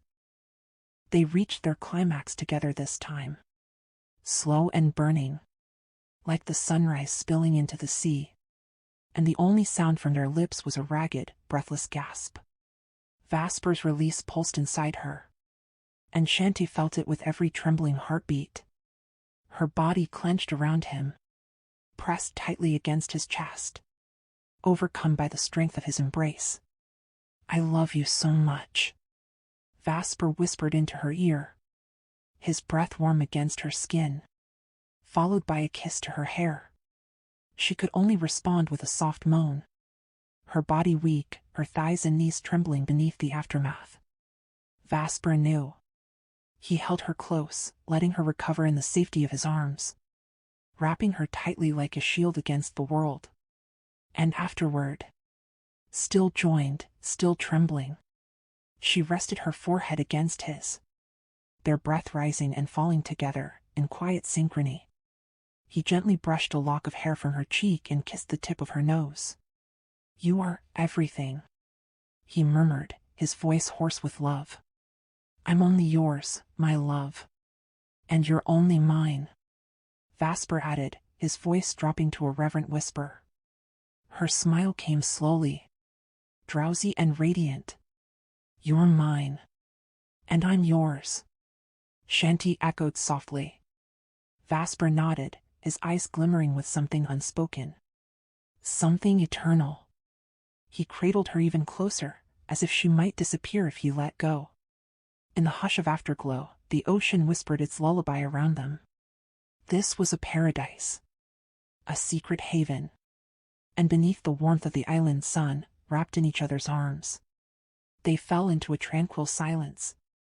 Not just lovers anymore chasing fire, but soulmates resting in the amber of its embers.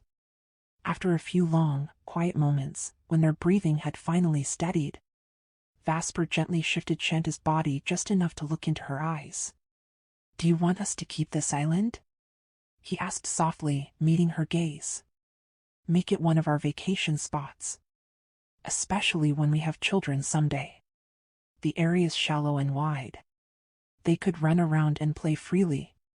Shanta stared at him, momentarily stunned. The thought hadn't crossed her mind, but now it bloomed like a dream. Her heart skipped. Her cheeks flushed with warmth. She nodded slowly, smiling at him with soft eyes. In response, Vasper kissed her deeply. "I'll take care of it then. We'll have our home built here too." He kissed her again and again, before rising to his feet.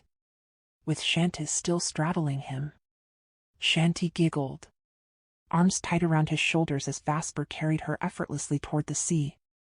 When the water reached his waist, they were still completely bare, skin to skin, laughing like children. "We don't have any towels," Vasper said with a grin, still carrying her. "So we'll just wash up here before getting dressed again."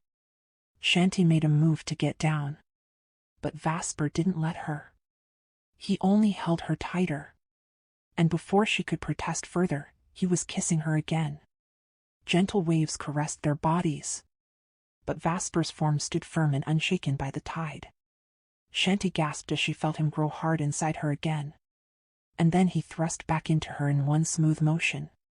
The passion flared once more, igniting like kindling in the breeze. This time, Vasper led the rhythm. Shanti cried out in pleasure, her moans echoing across the open air as he pounded into her without mercy. The heat intensified, her body light in the water, but Vasper's strength made it feel like gravity bent around him. Shanti's body arched in the water as he thrust into her relentlessly. Then Vasper's mouth captured her breasts again, drawing gasps from deep in her soul. She flashed back to the first time they meet, when Vasper had brought her on the island, when he refused to take her virginity then. But now, there were no more barriers. And as the rhythm quickened, her moans turned to broken cries. Vasper's face was buried against her chest, his hands gripping her back and hips, controlling every motion in the water. And when they neared the edge again, he caught her mouth with his, swallowing her moan as they both gasped into each other. He drove into her deeply, holding her so tightly that even the waves couldn't find space between their joined bodies. Again, their breathless panting filled the air when the moment passed. Hours drifted by. The sun had risen high, nearly noon, before they returned to the yacht aboard a jet ski, still laughing, still glowing. As they arrived, their smiles widened. They docked beneath their yacht, where another, much larger vessel was already parked. Hand in hand, they climbed together to the second deck of their yacht. But then Vasper suddenly carrying Shanti without breaking a sweat. But as they reached the top, they both froze. There, sitting casually at the counter table, was Vladimir Mondragon, Vasper's half-brother. He was dressed in all black, t-shirt and pants, with his usual red bandana wrapped around his head. He held a glass of champagne in one hand, smiling, gaze fixed directly on the married couple. No, not just on them. His eyes were locked on Shanti. Vasper's expression immediately darkened, his jaw clenching. He didn't like the way Vladimir's gaze lingered on her. "What do you want?" Vasper growled, voice low and sharp. Shanti tensed at the sound of it. She felt the sudden shift in the air, the irritation lacing his tone. She tightened her grip on Vasper's arm. Those eyes, Vladimir's eyes, made her uncomfortable too. Vladimir stood, reaching into his pocket. At the same time, Vasper stepped over to the lounge chair, grabbed the robe draped over it, and wrapped it protectively around Shanti's figure, covering her bikini. Vladimir's eyes never left them. He watched the gesture, a slight smile on his lips, but a different intensity in his gaze. He was looking at Shanti with something deeper than amusement, something Vasper didn't like one bit. And in that tension-charged silence, the golden peace they'd shared was gone.